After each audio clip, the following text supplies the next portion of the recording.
আরে আরিয়ান, তুই এখানে কি করছিস? ইনভাইট করেছি বলে আমার শ্বশুর বাড়িতে চলে আসবি, তাও আবার আমার বাসর ঘরে। আরে ম্যাম আপনি? হ্যাঁ আমি। চোখ কি তোর কপালে নাকি? কোন রুমের দিকে কোন রুমে ঢুকতেছিস বুঝতে পারছিস না? এটা বউয়ের রুম, আর এই রুমে আজকে জামাই ছাড়া কারো আসা যাবে না। সরি ম্যাম, বুঝতে পারিনি। আমি এখনই বের হয়ে যাচ্ছি। বুঝি না, এদের একটু বাইরে দিলেই একদম মাথার উপরে চলে বসে ইনভাইট করেছে।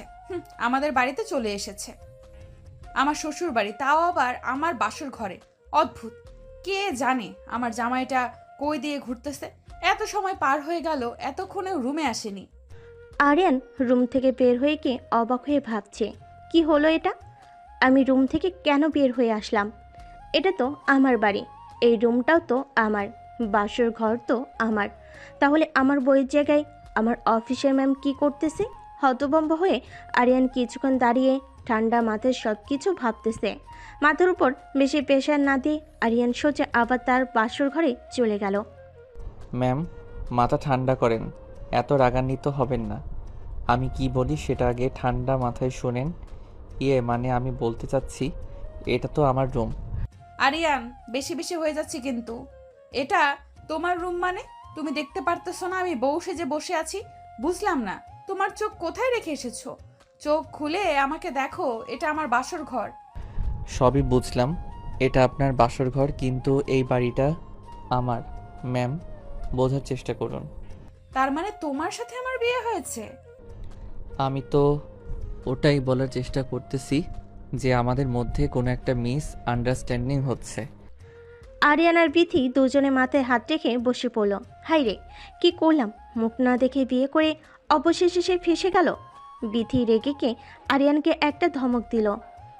এই চুপ করো, তুমি ফেসে গেছো, আমি ফেসে গেছি। তোমার তো সোনায় সোহাগা হয়েছে, আমার সাথে বিয়ে হয়েছে। তুমি এটাই চেয়েছিলে না? তুমি আগে থেকেই সবকিছু জানতে, ইচ্ছে করে আমাকে কিছু বলো নাই। বিশ্বাস করেন ম্যাম, আমি কিছু জানতাম না আগে থেকে কার সাথে বিয়ে হচ্ছে। আমি সত্যিই জানতাম না।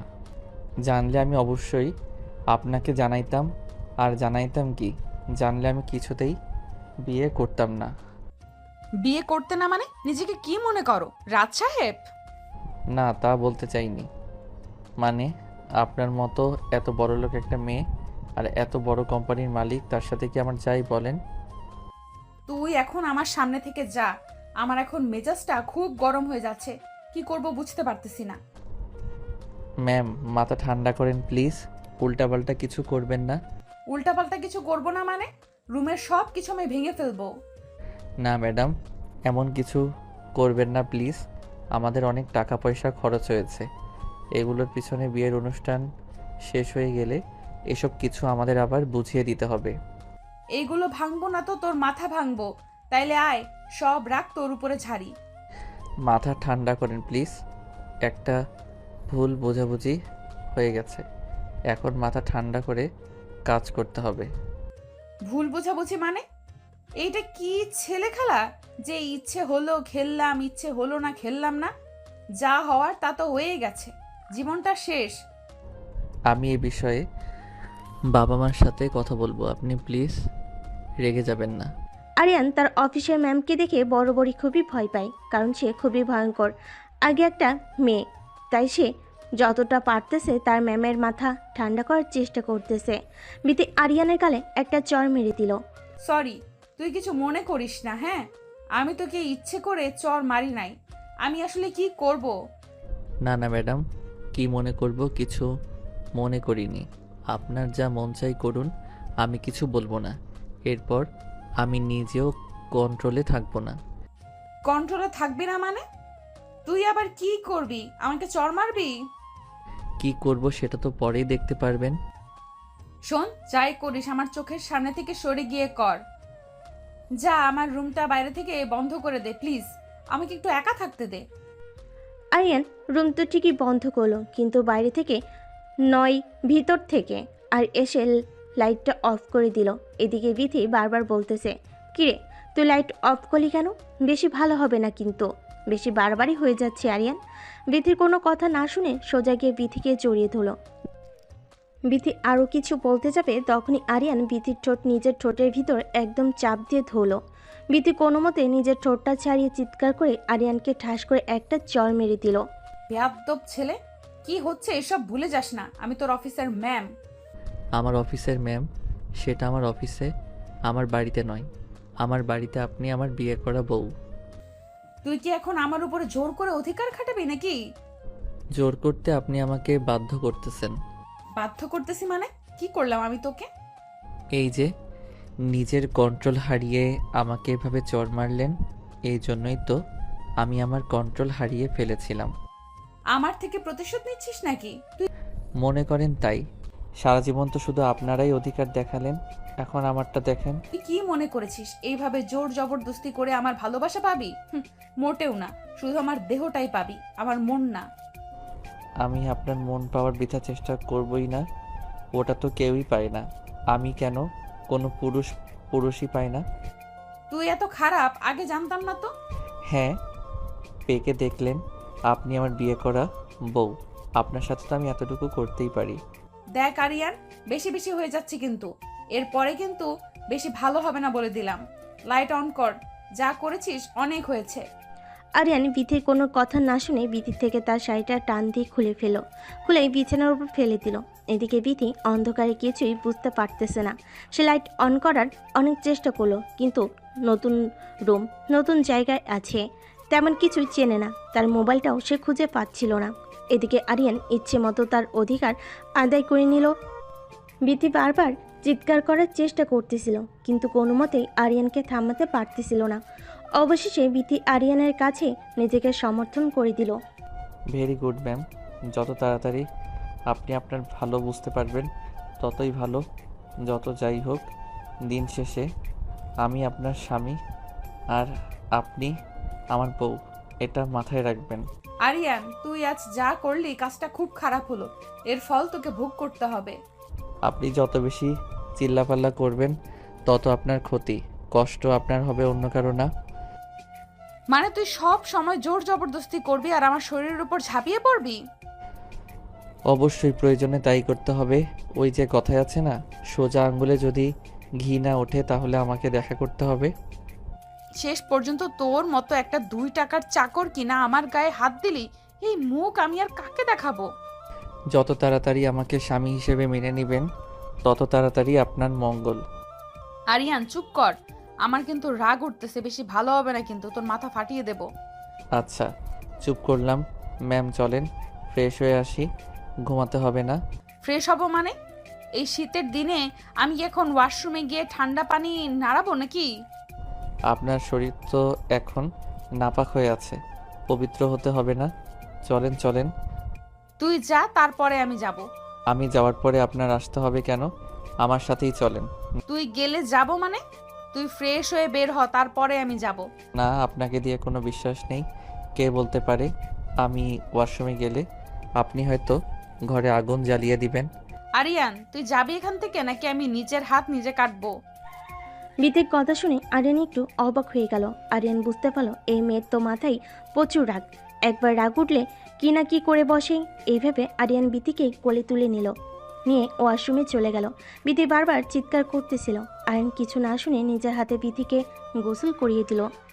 রাত করে এত চিৎকার করতে হয় না, তাইলে বাইরে থেকে লোকে ভাববে আমি মনে হয় আপনাকে একটু বেশি আদর করতেছি। ও তাই তো, ঠিকই বলেছিস, বাইরে থেকে আবার লোকজন এই কথা ভাববে না? এই তো লক্ষ্মী মেয়ের মতো, বুঝতে পেরেছেন? এখন চুপচাপ ড্রেস পরিয়ে দিচ্ছি, গিয়ে ঘুমিয়ে পড়েন। এই এখন শীতকাল, মানুষ শুনবে কি হবে? রুমের সামনে কি তোর মা বাবা কান পেতে আছে নাকি আমার কথা শুনতেছে? এটা যেহেতু বিয়ে বাড়ি, তার মানে অনেক লোকজন আছে। আমার মা বাবাই কেন এখানে আড়ি পাততে আসবে? আরও অনেক মানুষ তো আছে, তারা আসতে পারে। তা ঠিক বলেছিস, তবে একটা কথা শোন, আমাদের মধ্যে যা হওয়ার হলো, এই ঘটনা যেন শুধু তোর আর আমার মধ্যেই থাকে, কেউ যেন না জানে। ম্যাম, ভাবছিলাম আপনি অনেক বুদ্ধিমতী একটা মেয়ে, আপনার মাথায় প্রচুর বুদ্ধি, কিন্তু আমার ধারণা তো সম্পূর্ণ ভুল। ভুল মানে? আমার মাথায় কি বুদ্ধি নাই, তোর এটা মনে হচ্ছে? অবশ্যই, আমার এটা মনে হচ্ছে, কারণ বাসর ঘরের কথা কোনো পাগলই অন্য কারোর সাথে শেয়ার করে। আপনার এটা মনে হয়? কেউ কি কখনো আপনার সাথে শেয়ার করেছে?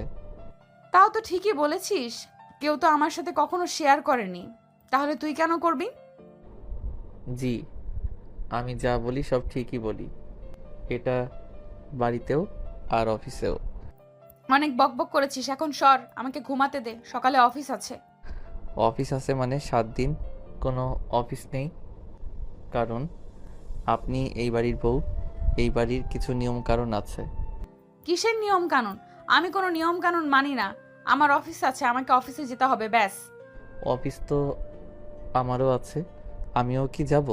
তোর মতো বেয়াদ্দপকে আমি আমার অফিসে রাখবো না। কাল গিয়ে তোর সাসপেন্ড লেটার পাঠিয়ে দেব।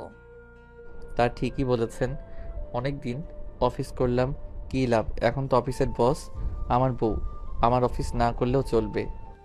লিমিট ক্রস করবি না। আপনার যেহেতু অফিস, তাই আপনার বাহাদুরি, এটা ভুলে যাবেন না। বাড়িটা কিন্তু আমার, আর আপনাকে আমার বাড়িতে আসতে হবে। সো আমার বাড়িতে আমার বাহাদুরি চলবে। তোরে থাপড়ায় আমি সোজা করে দিব। একটু আগের কথা মনে নাই কি হলো? লাথি মেরে তোকে রুমের বাইরে বের করে দিব, আর একবারও যদি এই কথা বলিস। যতবার আপনি রাগান্বিত হয়ে আমার গায়ে হাত তুলবেন, আমিও খুশি হয়ে আপনার উপর ঝাঁপিয়ে পড়ব, কথাটা মনে রাখবেন। তোর কলিজাটা আমি টান দিয়ে বের করে নিয়ে এসে কুচি কুচি করে কেটে কুত্তা দিয়ে খাওয়াবো। মাথা ঠান্ডা করেন ম্যাম, না হলে আবার গোসল করতে হবে। আরিয়ান, চুপ কর। বিতে রাগান্বিত হয়ে মুখ ঘুরিয়ে বিছানার এক কোণে শুয়ে কান্না করতে শুরু করলো। মনে মনে তার বাবা মাকে অনেক বকাবকি করতেছে। এটা আমার সাথে কি করলো আরিয়ান? অনেকবার তার সাথে কথা বলার চেষ্টা করলো, কিন্তু বিথি কথা বললো না। আরিয়ান বুঝতে পারলো বিথি কান্না করতেছে। আরিয়ান ভাবলো কাজটা করার ঠিক হয়নি তার। অনুমতি ছাড়া এভাবে অনেক লজ্জাবোধ করলো। অনুশোচনায় আর কিছু না বলে চুপচাপ শুয়ে পড়লো। কিছুক্ষণ পর বিথি আরিয়ানকে ডেকে বলল, আরিয়ান, ঘুমাইছিস নাকি? শোন, না না, ঘুমাই নাই, বলেন কি বলবেন। তোর রুমে কোলবালিশ আছে, আমার কোলবালিশ ছাড়া ঘুম হয় না, রাতে কিছুতেই ঘুমাতে পারতেছি না। না ম্যাম, আমার রুমে তো কোলবালিশ নেই, আমি তো কোলবালিশ নিয়ে ঘুমাই না, তাই কোলবালিশও রাখি না রুমে। কোলবালিশ রাখিস না তো কি হয়েছে? আমার এখন কোলবালিশ লাগবে, কোত্থেকে নিয়ে আসবি? নিয়ে আয় যা। সরি ম্যাম, এটা আপনার অফিস নয় যে আপনি যখন যা চাইবেন সাথে সাথে এটা আপনার কাছে পেয়ে যাবেন। এটা আমার বাড়ি, আমি এখন বলেছি কোলবালিশ নাই, তার মানে নাই। আরিয়ান, আমি তোর বাড়ি আছি বলে তুই আমাকে এভাবে অপমান করতে পারিস না। কোলবালিশ নাই তো এত রাতে আমি কোত্থেকে কোলবালিশ নিয়ে আসবো বলেন? তা আমি কি সারা রাত জেগে থাকবো? ঘুমানোটা আমার খুব দরকার, আমার খুবই মাথা ব্যথা করতেছে। শুধু কি মাথা ব্যথাই করতেছে, অন্য কিছু ব্যথা করতেছে না? আরিয়ান, তুই কিন্তু বেশি বেশি কথা বলতেছিস। আমি কিন্তু এরপরে কি করে ফেলবো এটা আমি নিজেও জানি না। বিতির এই কথা শুনে আরিয়ান বিতিকে শক্ত করে জড়িয়ে ধরল। বিতি বারবার চালানোর চেষ্টা করতেছিল আর বারবার বলতেছিল, তুই এত খারাপ চরিত্রে, এতে সমস্যা। আমি একটা মেয়ে মানুষ বলে আমার দুর্বলতার সুযোগ নিয়ে তুই বারবার আমার সাথে এরকম করতে পারিস না। তুই কিন্তু আমাকে জোর জবরদস্তি করতেছিস। কোনো কথাতে যখন কাজ হচ্ছিল না, ঘাড়ে কামড় দিল আরিয়ান। চিৎকার করে বিথিকে ছেড়ে দিল। বিছানা থেকে লাফতে উঠে বলল, লাইট অন করে দেখালো তার ঘাড় দিয়ে রক্ত বের হচ্ছে। রেগে গিয়ে আরিয়ান, তুই কি মানুষ না ডাইনি? এটা কি করলি? এত জোরে কেউ কামড় দেয়? হায় হায়, আল্লাহ, রক্ত বেরোচ্ছে। এটা কাকে বিয়ে করলাম আমি? এ তো দেখি একটা আস্ত ডাইনি। রাগারাগি করে আরিয়ান রুম থেকে বের হয়ে বারান্দায় গিয়ে শুয়ে পড়ল। বিথিও রুমে একা একাই শুয়ে থাকলো।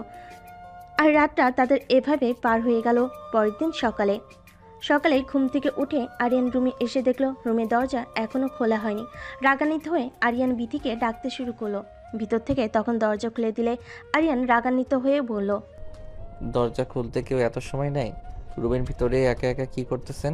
কি আর করব, নিজের শোক পালন করতেছিলাম। শোনেন, বাড়িতে অনেক মানুষ, লক্ষ্মী বউয়ের মতো রেডি হয়ে বাইরে যান। আমি তো লক্ষ্মী বউ না, বাইরে যেতে পারবো না। আচ্ছা, রুমেই থাইকেন। অনেক ধন্যবাদ, আমাকে তুই এখন একা ছেড়ে বাইরে যা, এই রুমে আসবি না প্লিজ। মানে কি আমি রুমে আসবো না? তাহলে তোর রুমে তুই থাক আর আমার জন্য আলাদা একটা রুম ঠিক করে দে। আমার বাড়িতে এক্সট্রা কোনো রুম নেই, যেটা আমার রুম ওটাই আপনার রুম, চুপচাপ মানিয়ে নিন। শোন, আমি রেডি হয়ে এখন অফিসে যাব। কাল রাতে বললাম না, কথা কানে যায় নাই, 7 দিন কোনো অফিস হবে না। তুই পারলে আমাকে আটকে দেখা। আপনার সাহস থাকলে আপনি রুম থেকে বের হয়ে তো দেখান। বিথি ওয়াশরুমে গিয়ে অফিসের ড্রেস পরে অফিসে যাওয়ার জন্য বের হতে লাগলো। আরিয়ান রাগান্বিত হয়ে বিথির হাত ধরে টান দিয়ে বিছানার উপর ফেলে দিল। বিথি আরিয়ানকে চড় মারতে যাবে, তখনই আরিয়ান বিথির 2 হাতের ভিতর তার 2 হাত দিয়ে বিথিকে শক্ত করে ধরলো। বুঝতে পারতেছিল এখন কিছু একটা হবে, তাই বিথি বারবার বলতেছিল, ঠিক আছে আমি অফিসে যাব না আরিয়ান। বিথির কোনো কথা না শুনে বিথির শরীর থেকে তার অফিসের ড্রেস টেনে খুলে দিল। বিথি রেগে গিয়ে, আরিয়ান, তোর কতদিনের শখ ছিল আমার শরীরটা ভোগ করার? কোনো দিনই শখ ছিল না। কাল রাত থেকে তো দেখতে পারতেছি কথায় কথায় আমার উপর ঝাঁপিয়ে পড়তেছিস। যেমন কুকুর তেমন মুগুর, কথা না শুনলে এভাবে শায়েস্তা করতে হবে। কি শুয়োরের বাচ্চাকে করবে আমাকে শায়েস্তা? হ্যাঁ, তোর এত পাওয়ার কি নিয়ে শুনি? ওইটা আমি এখন কেটে দিব। কি ঠিক শুনেছিস, তোর ওইটা কেটে দেওয়ার পর দেখবো তোর এত এনার্জি আসে কোথার থেকে। আমার এটা কেটে দিলে আপনার কি হবে? আপনাকে শান্তি দিব কিভাবে? তোকে শাস্তি দিতে কে বলেছে? তোর মতো হারামজাদাকে আমার চোখের সামনে আমি দেখতে চাই না। আরিয়ান বিথির চোখে হাত দিয়ে ধরে বিথির ঠোঁটে কিস করতে লাগলো। বিথির তখন কিছুই করার ছিল না, না সেই তার হাত দিয়ে কিছু করতে পারতেছে আর না সেই মুখ দিয়ে কথা বলতে পারতেছে। বেশি ছোটাছুটি করো না, ব্যথা পাবা। ছাড় তো আমাকে, কুত্তার বাচ্চা, তোর ভালো হবে না। আরিয়ান বিথির কোনো কথা না শুনে ইচ্ছে মতো আদর করতে লাগলো, ঠিক রাতের মতো। আরিয়ান দেখতে পেল বিথির ব্যথায় ছটফট করতে করতে কান্না করতেছে। আরিয়ান তখন চুপচাপ ছেড়ে দিল। তখন বিথি বলে উঠল, ছালি কেন, আরও কর, যতক্ষণ পারিস অমানুষের মতো ব্যবহার কর। তুই যে কত ছোট মনের মানুষ এটা তোর ব্যবহারে তুই প্রমাণ করে দিচ্ছিস। আরিয়ান তখন লজ্জা পেল বটে, অনেকটা বেশি ব্যথা দেওয়া হয়ে গেছে। লজ্জা অনুভব করে এসে বিথিকে বলল, বিছানা থেকে উঠে এখন ফ্রেশ হও। কান্না করতে করতে বিথি বলল, আমি এখন গোসল করার মতো অবস্থাতে নেই, তুই যা সর এখান থেকে, আমাকে একা থাকতে দে প্লিজ। গোসল না করে এভাবে থাকা যাবে না, এখনই বাইরে থেকে সবাই আপনাকে ডাকতে আসবে। আমার কষ্টটা একটু বোঝার চেষ্টা কর, আমি উঠে দাঁড়াতে পারতেছি না। আরিয়ান তার কষ্ট বুঝতে পারল, বুঝতে পেরে তাকে কোলে তুলে নিল। ওয়াশরুমে গিয়ে সুন্দর করে গোসল করিয়ে লাল টুকটুকে একটা শাড়ি পরিয়ে দিল। তারপর রুমে এনে আবার বসিয়ে দিল। তখন বাইরে থেকে আরিয়ানের মা আসলো, এসে বলল, বাহ বৌমা, তোমাকে তো খুবই সুন্দর লাগতেছে। কই তোমার মা যে বললো তুমি নাকি শাড়ি পরতে পারো না, অনেক সুন্দর করে তো শাড়ি পরেছো। মা, তোমার বৌমা সব দিকেই পারদর্শী। আন্টি শোনেন, আমার মা ঠিকই বলেছেন, শাড়ি পরতে পারি না, আপনার ছেলে পরিয়ে দিয়েছে। আরিয়ান লজ্জা পেয়ে মুখ লুকালো আর মনে মনে বিথিকে গালি দিতে লাগলো। কি বোকাচোদা মেয়েরে, আমি শাড়ি পরিয়ে দিয়েছি এটা আবার আমার মার সামনে বলতেছে। মা আগে বের হোক, তারপরে তোর হচ্ছে। বাবা আরিয়ান, তাড়াতাড়ি নিচে আসো, সবাই তোমাদের জন্য অপেক্ষা করতেছে। ঠিক আছে মা, তুমি যাও, আমি আসতেছি। শোন আরিয়ান, তুই বাইরে গেলে যা, আমি যাব না। রুমে যত থাকবে তত তোমার বিপদ হবে। তুই কতটা জানোয়ার হতে পারিস সেটাও আমি দেখব। নিজের বউকে আদর করা যদি জানোয়ার হয়ে থাকে, তাহলে আমি জানোয়ার। তার বাচ্চার কিভাবে গালি দিলে তোর লজ্জা হবে? গালি দিয়ে তুমি আমাকে লজ্জা বানাতে পারবে না, বেটার হবে আমাকে ভালোবেসে বোঝালে। ভালোবাসা মাই ফুড, তুই জীবনেও কোনোদিন আমার ভালোবাসা পাবি না। সময় আসুক, দেখা যাবে। চল, তোর মা বাইরে যেতে বলো, দেখি বাইরে আবার কি নাটক হয়। মানুষের সামনে গেলে একটু ভদ্র ভাষায় ভালোভাবে কথা বলো। ওয়েট ওয়েট ওয়েট, তুই কোন সাহসে আমাকে তুমি করে বলতেছিস? তুই ভুলে যাস না আমি তোর অফিসের বস, আপনি তো আপনি করে কথা বল। ম্যাম, আপনি কেন ভুলে যাচ্ছেন? এটা আপনার অফিস নয়, এটা আমার বাড়ি। আর আমার বাড়িতে আমার কথাতেই সব কিছু হবে। বাড়ির বাহাদুরি তো ঠিক আছে, দেখার সময় আমারও আসবে। সময়ের অপেক্ষা করুন। এখন যাবি? চলো তবে একটা কথা, বাইরে গিয়ে মানুষের সামনে আমাকে তুই তোকারি করবেন না প্লিজ। তো কি বলবো? ওগো শোনো, ওগো কই যাচ্ছ? ও এখানে আসো, কি আশা করতেছিস? এইভাবে কথা বলবো তোর সাথে? ঠিক এভাবেই কথা বলবে। আমার আশা করাটা কি ভুল? অবশ্যই তোর আশা করা ভুল। তুই বামন হয়ে চাঁদে হাত দেওয়ার স্বপ্ন দেখতেছিস। আপনার খুব অহংকার, তাই না? আপনার এই অহংকার আমি একদিন ভেঙে চুরমার করে দেব। আমার অহংকার ভাঙতে হলে এর জন্যই আমার চেয়ে বড় কিছু হয়ে দেখাতে হবে তোকে। দেখাবো ইনশাল্লাহ। কথা শেষ করে বিথি রুম থেকে বের হয়ে নিচে চলে গেল। নিচে আসতে সাজানোটা অনেক সুন্দর ছিল। সবে বিথির অনেক প্রশংসা করতেছিল। আরিয়ানের অনেক ছোট বোন ছিল, তারাও এসে জিজ্ঞেস করতেছিল রাতটা কেমন গেল। বিথি রাগান্বিত হলো, তবে তার রাগটা কন্ট্রোল করলো আর সবাইকে হাসি মুখে বলল, হ্যাঁ রাতটা সুন্দর ছিল। বিথির কথা শুনে আরিয়ান মুচকি মুচকি হাসি দিল। বিথি আরিয়ানের দিকে তাকিয়ে রাগে যেন তার চোখ দিয়ে রক্ত বের হচ্ছে। আরিয়ান বিথিকে একটু দূরে ডেকে নিয়ে গিয়ে বলল, থ্যাংক ইউ সো মাচ। তুই আমাকে থ্যাঙ্কস কেন দিচ্ছিস?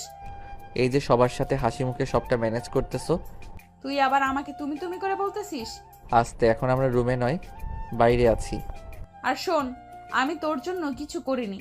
আজ আমার মা বাবা আসবে, তাদেরকে কেউ যেন কোনো কথা না শোনাতে পারে, তাই মুখ বুজে সবকিছু সহ্য করে নিতেছি। সে তুমি যে জন্যই করো, ভালো লাগছে। আমার খুব খিদে পেয়েছে, তোদের বাড়িতে কি একটু খাবার হবে? কেন খাবার হবে না? অবশ্যই খাবার হবে। আরিয়ান তার মাকে গিয়ে বলল, বিথি খিদে পেয়েছে। মাতাকে বলল, বিথিকে নিয়ে রুমে যা, আমি খাবার পাঠিয়ে দিতেছি। আরিয়ান বিথিকে নিয়ে রুমে চলে গেল। একটু পরে আরিয়ানের মা তাদের খাবার দিয়ে আসলো। বিথি তখন তার হাতের দিকে তাকিয়ে দেখলো তার হাত দুটো অনেক ব্যথা। সে হাত দিয়ে খাবার খেতে পারবে না, তাই সে আরিয়ানকে বলল একটা চামচ নিয়ে এসে দিতে। সে হাত দিয়ে খাবার খেতে পারবে না। এটা শুনে আরিয়ান, চামচ লাগবে কেন? আমি আছি না? তুই আসছিস মানে? আমি আছি মানে কি আমি খাইয়ে দেব? আরিয়ান, তুই কিন্তু বাড়াবাড়ি করতেছিস। একটু বোঝার চেষ্টা করো। বাইরে যদি আমি এখন চামচের জন্য যাই, তাহলে সবাই সন্দেহ করবে যে আমাদের মধ্যে সম্পর্কটা হয়তো ভালো নেই। তখন তো তোমার মা বাবাকেই কথা শোনাবে। আরিয়ানের কথা শুনে বিথি আর কোনো কথা না বলে চুপচাপ বসে রইল। আরিয়ান তাকে খাবার মুখে তুলে খাওয়াচ্ছিল। তখনই বিথির মা বাবা তাদের রুমে আসলো। বিথি তার মাকে দেখে দৌড়ে গিয়ে জড়িয়ে ধরল। বিথির বাবা এসে আরিয়ানের হাতে হাত রাখলো আর আরিয়ানকে বলল যে তোমাদের মধ্যে সব কিছু স্বাভাবিক কি আছে? আরিয়ান মনে মনে ভাবছে, স্বাভাবিক নাই। ডাইনি একটা মহিলাকে কলা কৌশলে আমার ঘাড়ে ঝুলিয়ে দিয়েছেন। এখন তো সব কিছু ভুগতেছি আমি। বিথিমা বিথিকে জিজ্ঞেস করলো, মা সব কিছু ঠিক আছে তো? কিভাবে সবকিছু ঠিক থাকবে? তোমরা এটা কি করলে আমার সাথে? কি করলাম মানে? কি করলে মানে বুঝতে পারতেছো না? তোমরা জেনে শুনে আমার অফিসের একটা এমপ্লয়ের সাথে আমাকে বিয়ে দিয়ে দিলে। এটা আমাকে জানানোর প্রয়োজন মনে করলে না? ছি ছি, এইভাবে কথা বলতে হয় না। এখনো তোমার স্বামী, এটা ভুলে যেও না। আমি এটা তোমাদের থেকে আশা করিনি মা। মা বাবা যা করে সন্তানের ভালোর জন্যই করে, এটা ভুলে যেও না। এখানে তোমরা আমার কি ভালো দেখলে? এখানে আমার কি ভালো হচ্ছে? এখানে তোমার সবটাই ভালো। দিব্যি তো এসে দেখলাম কত সুন্দর আরিয়ান বাবা তোমাকে খাবার খাইয়ে দিচ্ছিল। শুধুমাত্র একটু খাবার খাইয়ে দিচ্ছিল, এটার জন্য এটা ভেবে নিও না তোমার মেয়ে সুখে আছে। প্রথমে কোনো কিছুই স্বাভাবিক থাকে না, আস্তে আস্তে সব কিছু স্বাভাবিক হয়ে যায়। বিথির মায়ের কথা শুনে বিথির বাবা আরিয়ানকে যে বলল, বাবা তুমি কি আমার মেয়েকে কষ্ট দিচ্ছ? আর মেয়েটা বলতেছে সে সুখে নেই। আমি কিন্তু আমার মেয়েকে তোমার হাতে তুলে দিয়েছি তার মুখে হাসি দেখার জন্য, তার মুখে কষ্ট দেখার জন্য না। তখন আরিয়ান বলল, আঙ্কেল, সবকিছু ম্যানেজ করতে একটু সময় লাগবে। তাদের কথা শুনে বিথি বলল, ওর হাতে তুলে দিয়েছো মানে বাবা, তার মানে আরিয়ান আগে থেকে সবকিছু জানতো? না, আরিয়ান কোনো কিছুই জানতো না আগে থেকে। যাই বলো বাবা, আমি তোমাদের কোনো দিনও ক্ষমা করতে পারবো না। কেন ক্ষমা করতে পারবা না? কি হলো? কোনো ভুল তো দেখতেছি না এখানে। সামান্য 2 টাকার স্যালারির একটা চাকরের সাথে তুমি আমাকে আমার বিয়ে দিয়েছো, আবার বলতেছো কোনো ভুল দেখতে পারতেছো না? বিথি, ভুলে যেও না ও তোমার স্বামী। এখন সম্মান দিয়ে কথা বলো, আর ওর সম্মান মানে তোমার সম্মান, এটা ভুলে যেও না। কিসের স্বামী বাবা? কিসের স্বামী? ওকে আমি স্বামী বলে কখনো মানি না, আর না কোনোদিন মানবো। এই আরিয়ানকে নিয়ে তুমি একদিন গর্ব করবে, এই কথাটা আজ আমি বলে দিলাম। এই কথা বলে বিথির বাবা আরিয়ানকে বলল, কি বাবা, আমার কথা রাখতে পারবে তো? আমার মেয়ের এই অহংকার তোমাকে ভাঙাতে হবে, তোমাকে দেখিয়ে দিতে হবে তুমি ওর থেকে ভালো কিছু হতে পারো। কি পারবে তো? বিথির বাবার কথা শুনে আরিয়ান বলল, ইনশাল্লাহ আঙ্কেল, অবশ্যই আমি পারবো, তাও খুব তাড়াতাড়ি। চামড়ার মুখ তো অনেক কিছুই বলা যায়। তোমাদের সকলকে আমি প্রমিস করলাম খুব তাড়াতাড়ি বিতির থেকে ভালো কিছু হয়ে দেখাবো। যেদিন দেখতে পারবি সেই দিন এইসব কথা বলিস, যেদিন দেখাতে পারবি সেই দিন এইসব কথা বলিস। তোর মুখে এইসব কথা মানাচ্ছে না। আচ্ছা, অনেক কথা হয়েছে আঙ্কেল আন্টি, আপনারা বসেন। আমার মা বাবাকে নিয়ে তোকে এত ভাবতে হবে না, আমার মা বাবাকে আমি দেখে নেব। ঠিক আছে, তোমার মা বাবা এসেছে, তুমি কি তাদের দেখাশোনা করবে? কিন্তু তোমার তো খাওয়া শেষ হয়নি, আসো বাকিটা খাইয়ে দিই। না গো, অনেক করেছো, অনেক ধন্যবাদ। এখন আমাকে উদ্ধার কর। বিথির মুখে এমন কথা শুনে আরিয়ান মুচকি হেসে উঠল। যখন বিথি আরিয়ানকে বলল, কি ব্যাপার, হাসছিস কেন? আরিয়ান কিছু বলার আগে বিথির বাবা বলল, সম্পর্কে টানাপড়া এভাবে আস্তে আস্তে শেষ হয়, এটা তো শুরু। আস্তে আস্তে সব কিছুই ঠিক হয়ে যাবে, দুজনকে একটু মানিয়ে নিতে হবে। তারপর আরিয়ানকে বলল, বাবা, আমার মেয়েটা একটু রাগী, তুমি তো জানো, ওকে একটু সামনে রেখো। তাদের কথা শেষ করে বিথির মা বিথির বাবাকে বলল, আচ্ছা, ওদেরকে একা ছেড়ে দাও, চলো আমরা বাইরে যাই।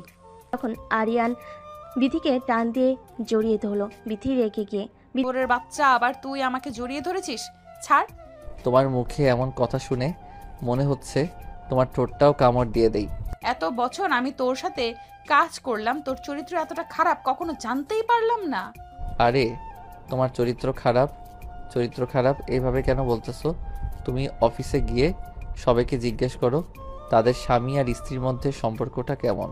বিথি অনেক ছোটাছুটি করার পর যখন ছুটতে পারলো না, বাধ্য হয়ে আরিয়ানের কানে এত জোরে কামড় দিল, আরিয়ান বিশাল একটা চিৎকার দিয়ে উঠল। চিৎকারে যেন সারা বাড়ি নড়ে উঠল। সবাই তো ভয়ে তাদের রুমে দিকে আসতে লাগলো। সবাই রুমে এসে দেখলো আরিয়ান আর বিথি দুজন দুজনকে জড়িয়ে আছে। আর তাদের এই অবস্থা দেখে সবাই লজ্জা পেল। তবে আরিয়ানের মা জিজ্ঞেস করলো, কিরে বাবা, এত জোরে চিৎকার করে উঠলে কেন? তখন বিথি বলল, ও কিছু না আন্টি, আমার চুরির সাথে ও একটু ব্যথা পেয়েছে। কিরে আরিয়ান, তুই কি এখনো ছোট আছিস নাকি? চুরির সাথে একটু ব্যথা করে চিৎকার করে ওঠে। ও তুমি বুঝবে না মা, যাবে এখান থেকে সবাই। আপনার ছেলেটা একটু গাধা টাইপের তো, তাই। একদম গাধা বলবা না। তাদের রুম থেকে সবাই বের হয়ে গেল। তারা বুঝতে পারলো নতুন নতুন জামাই বউয়ের ঘরে এরকম একটু একটু সাউন্ড হবে। সবাই রুম থেকে বের হতে গিয়ে আরিয়ানের মামাতো বোন এসে আরিয়ানকে বলল, ভাইয়া, এত জোরে চিৎকার করার কথা তো ভাবি চিৎকার না করে তুমি করলা যে, বিষয়টা ঠিক বুঝলাম না। চোর ডাকাত থেকে এত দূরে চিৎকার করে নাকি? আরিয়ান তখন ধমক দিয়ে বলল, তোর এত কিছু বুঝতে হবে না, বেশি পেকে গেছিস, যা এখান থেকে ভাগ। আরিয়ানের বোন তখন রুম থেকে বের হয়ে গেল। আরিয়ান রুমের দরজা বন্ধ করে দিয়ে বিথিকে ধমক দিয়ে বলল, বিথি, এটা কি ধরনের ব্যবহার তোমার? রাতে একবার ঘাড়ে কামড় দিলে, এখন আবার কানে কামড় দিলা, কি সমস্যা কি? তোর সমস্যা কি জানোয়ার? তোর কথায় কথায় এভাবে আমাকে জড়িয়ে ধরতেছিস কেন? তুমি আমার বউ, আমি তোমাকে জড়িয়ে ধরবো না, এটা কোনো কথা? সেটাই তো, তুমিও তো আমার জামাই, আমি তোমাকে কামড় দিব না, এটা কোনো কথা? দেখবি তুই আমার মেজাজটা গরম করে দিবি না। শয়তান, তুই এখন আবার আমাকে তুই তুকারি করছিস? তুই এখন থেকে যেভাবে কথা বলবি আমার সাথে, আমিও ঠিক এভাবেই কথা বলবো। তাহলে আমি তোকে এভাবে কামড়াতে থাকবো? তুই কি ভাবছিস এভাবে তুই আমাকে কামড়াবি আর আমি সেই ভয়ে তোর কাছে যাব না? তুই যে ধরনের কুকুর, কুকুরের ল্যাচ তো কোনোদিনও সোজা হয় না, তোরও হবে না। তুই যাই করিস আমার অধিকার আমি আদায় করেই ছাড়বো। বিথি আরিয়ানের সাথে বেশি কথা না বলে বাইরের বারান্দায় গিয়ে মন খারাপ করে বসে থাকলো। এদিকে আরিয়ান তার কান ধরে বিছানায় বসে থাকলো। কানে প্রচণ্ড ব্যথা হচ্ছে। বিথি এটা বুঝতে পারলো, তাই সে রুমে এসে আরিয়ানকে বলল, কানে কি খুব ব্যথা করতেছে? তা শুনে তোর কাজ নেই, যা সর। কাল রাত থেকে এখন পর্যন্ত তুই তো আমাকে কত ব্যথা দিলি। তো তুই কি প্রতিশোধ নিচ্ছিস নাকি? প্রতিশোধ না, আমার আত্মসম্মান রক্ষা করতেছি। বিয়ের পর আবার মেয়েদের আত্মসম্মান হয় কিভাবে? কেন, বিয়ের পর কি মেয়েরা সবকিছু বিক্রি করে দেয় নাকি? বিক্রি করে দেয় না অবশ্য, তবে বিয়ের পর মেয়েদের নিজের বলে কিছু থাকে না, সব কিছু তার স্বামীর। তোকে স্বামী বলে কে মানে শুনি? মানবে, তুমি মানবে। বিয়ে বাড়ির সমস্ত কাজ শেষ করে খাওয়া দাওয়া শেষ করে এবার বিথিতে বাড়ি যাওয়ার পালা। সন্ধ্যার আগেই বিথির মা বাবা বিথি আর আরিয়ানকে তাদের বাড়িতে নিয়ে গেল। বিয়েবাড়ির এটা নিয়ম। বিথিদের বাড়ি যাওয়ার পর বিথির মা আরিয়ান আর বিথিকে তাদের রুম দেখিয়ে দিল। রুমে গিয়ে বিথি আরিয়ানকে বলল, শোন, এটা কিন্তু তোর বাড়ি না, এটা আমার বাড়ি। জি ম্যাম, আমি জানি যে এটা আপনার বাড়ি। ভেরি গুড, এইভাবে আমার সাথে কথা বলবি। বয়েই গেছে আমার এভাবে কথা বলতে। মোটেও আমি এভাবে কথা বলবো না। এইভাবে কথা না বললে তোর ঘাড় ধরে বাড়ি থেকে বের করে দেব। বিথি ঝগড়া করতেছিল। এদিকে আরিয়ান দরজার দিকে তাকিয়ে দেখলো বাড়ি থেকে বিথির বাবা তাদের দিকে তাকিয়ে আছে। এটা দেখা মাত্র আরিয়ান বিথিকে শক্ত করে জড়িয়ে ধরলো। জড়িয়ে ধরে কানে কানে বলতে লাগলো, তোমার বাবা বাইরে দাঁড়িয়ে আছে, ঝগড়া করো না, নইলে তোমার বাবা কষ্ট পাবে। তুমিও আমার মতো অভিনয় করো। আরিয়ানের কথা শুনে বিথিও আরিয়ানকে জড়িয়ে ধরলো। এটা দেখে বিথির বাবা হাসতে হাসতে বাইরে গিয়ে বিথি মাকে বলল, জানো বিথির মা, মেয়ে আর মেয়ের জামাইকে ডাকতে গিয়েছিলাম তাদের রুমের সামনে। হ্যাঁ, তো কি হলো? আসে না ওরা? আর বলো না, গিয়ে তো আমি লজ্জা পড়ে গেছি। কেন, কি হলো আবার? রুমের সামনে গিয়ে দেখলাম ওরা দুজন। ওরা দুজন কি বলে? তুমি আর আমি বিয়ের পরে যা করতাম ওরা তাই করতেছে। তুমিও না পুরো বয়সে ভীমরতি ধরেছে না? আরে আমি কি ইচ্ছে করে গিয়েছি নাকি? আমি তো ডাকতে গিয়েছি, গিয়ে দেখি এই অবস্থা, সাথে সাথে আমি চলে আসলাম। এখন চুপ করো, নাইলে ওরা কথা শুনতে পারবে, তখন আবার লজ্জা করে যাবে। যাক, আমার মেয়েটা তো সবকিছু মানিয়ে নিতে পারছে, এটাই অনেক। আর ছেলেটাও ভালো, তোমার বদমেজাজি রাগের মেয়েটাকে ঠিকই সামলে নিতেছে। ঠিক বলেছো, ছেলেটা অনেক ধৈর্যশীল একটা মানুষ। বিথির মা আর বাবা কথা বলা শেষ না করতেই বিথি আরিয়ান খাওয়ার টেবিলে চলে আসলো। তার খেতে খেতে অনেক গল্প করলো। খাওয়া শেষ হয়ে গেলে বিথির ছোট বোন বিথিকে বলল, আপু ভাইয়া, আমি আর তুই আজ আমাদের সামনে যে বাগানটা আছে ঘুরতে যাব। অনেক মজা হবে। খাওয়া দাওয়া করেই চল, রেডি হয়ে আমরা বের হই। বোনের কথা শুনে বিথি বলল। না, কোথাও যাব না। তখন আরিয়ান বলল, কেন যাব না? আমরা ছোট মানুষ, আবদার করেছে, অবশ্যই যাব। আপনি গেলে যান, আমি যাব না। না না আপু, তুইও চল প্লিজ। তুই না গেলে মজা হবে না। প্লিজ আপু চল। আরে তোমার বোনকে অত জোর করতে হবে না, ও এমনি যাবে। তুমি যাও, রেডি হও গিয়ে। আরিয়ানের মুখে এমন কথা শুনে বিথি আরিয়ানকে রুমে নিয়ে এসে বলল, তুই বেশি পাকনা হয়ে গেছিস, তাই না? তোকে কে এত বাল পাকনা কথা বলতে বলেছে? তুই যা ঘুরতে, আমি কোথাও যাব না। আর শোন, আমার বিষয়ে বেশি নাক গলাবি না। ভাগ্যিস আমার মা বাবা ছিল, তাই তোকে কিছু বললাম না, নইলে কানের নিচে একটা ঠাস করে চড় মেরে দিতাম। বিথির এই কথা শুনে আরিয়ান বলল, সে তুমি চর মারবে না কি করবে এটা তোমার ব্যক্তিগত ব্যাপার, তবে একটা কথা মাথায় রেখো, যতবার চর মারবে ততবার কিন্তু। কতবার কি কি করবি তুই? ততবার কি দেখাবো? দেখা দেখি কি করবি? মারবি আমাকে? মার। না না, কি বলো এসব? আমার 10টা না 5টা না একটা মাত্র বউ, তাকে কি আমি মারতে পারি? আমার সামনে থেকে সর, না হলে তোর ওই জায়গায় লাথি মারবো। আরে না, ভুলেও এই কাজ করবা না, ওখানে লাথি মারলে কিন্তু আমি মরে যাব। আমি তো ওটাই চাই যে তুই মরে যা। তুই মরে গেলেই তো আমি ভাবছি। ওইটাই তো মেয়েদের একমাত্র শান্তির জায়গা। তুমি তোমার ভালো বুঝতে পারতেছো না। আমি আমার ভালো অবশ্যই বুঝি। আমি তোর সাথে থাকলে আমার যে কোনো ভালো হবে না, এটা আমি খুব ভালোই বুঝতে পারতেছি। বেশি কথা না বলে যাও, রেডি হও, এখন তোমার বোনকে নিয়ে বের হব। চরিত্রহীন লোক, এখন আবার আমার বোনের দিকে নজর গেল নাকি তোর? সি সি সি, কি কথা বলো? তোমার বোন মানে আমারও ছোট বোন না? তোর মতো একটা চরিত্রহীন শুয়োরের বাচ্চার আবার ছোট বোন আছে নাকি? বিথির মুখে এমন কথা শুনে আরিয়ান বিথিকে জড়িয়ে ধরে বিছানার উপর পড়ে গেল। আর বিথি বারবার আরিয়ানকে বলতেছে, আমার উপর থেকে সর, আমার কিন্তু ব্যথা লাগতেছে। আরিয়ান তখন বিথিকে বলল, ভালোই ভালোই রেডি হও, নইলে কিন্তু গোসল করার ব্যবস্থা করে দিব।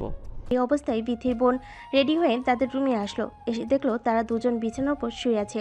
বিথির গায়ের উপর আরিয়ানকে দেখে বিথির বোন লজ্জা পেয়ে রুম থেকে বের হয়ে গেল। তখন আরিয়ান বিথিকে বলল, এখন বলো, ভালোই ভালো রেডি হইবা কিনা? কতবার বললাম রে ভাই, আমি যাব না, তুই যা। ঠিক আছে, আমিও যাব না। দাঁড়া, দরজা বন্ধ করে দিয়ে আসি। দরজা বন্ধ করবি মানে? মানে বোঝো না তুমি? না গেলে আমিও কোথাও যাব না, আর দরজা বন্ধ করে দিয়ে আসি। যাবি না, ঠিক আছে। এখানে দরজা বন্ধ করার সাথে কি সম্পর্ক? লুডো খেলবো তোমার সাথে, আর দরজা খোলা রেখে খোলা যাবে না। লাথি খাওয়ার আগে এখান থেকে যা, আমাকে রেডি হতে দে, আমি রেডি হতে চাই। এই তো লক্ষ্মী বইয়ের মতো কথা, যাও রেডি হয়ে আসো। রেডি হয়ে তারা তিনজন ঘুরবার জন্য বের হলো।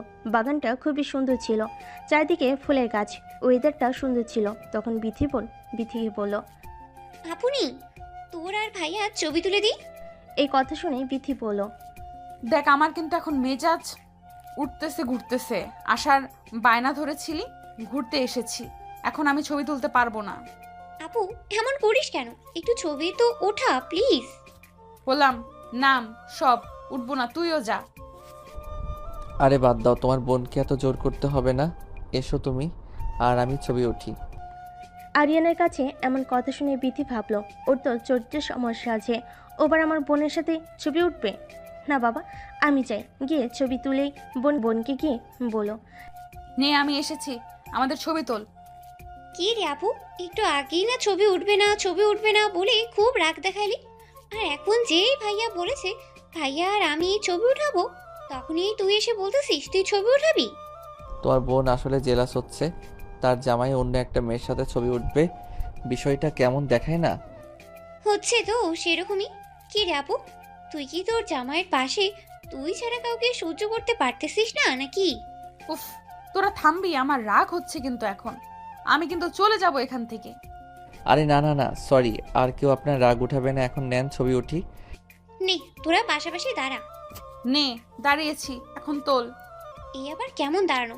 আশেপাশে একটু তাকিয়ে দেখ ওরা কিভাবে ছবি উঠাইতেছে, একে অপরকে জড়িয়ে ধরে হাত ধরে কত সুন্দর সুন্দর করে ছবি উঠতেছে, আর তোরা মাঝখানে আকাশ পাতাল ফাঁকা রেখে দুজন দাঁড়িয়ে আছিস।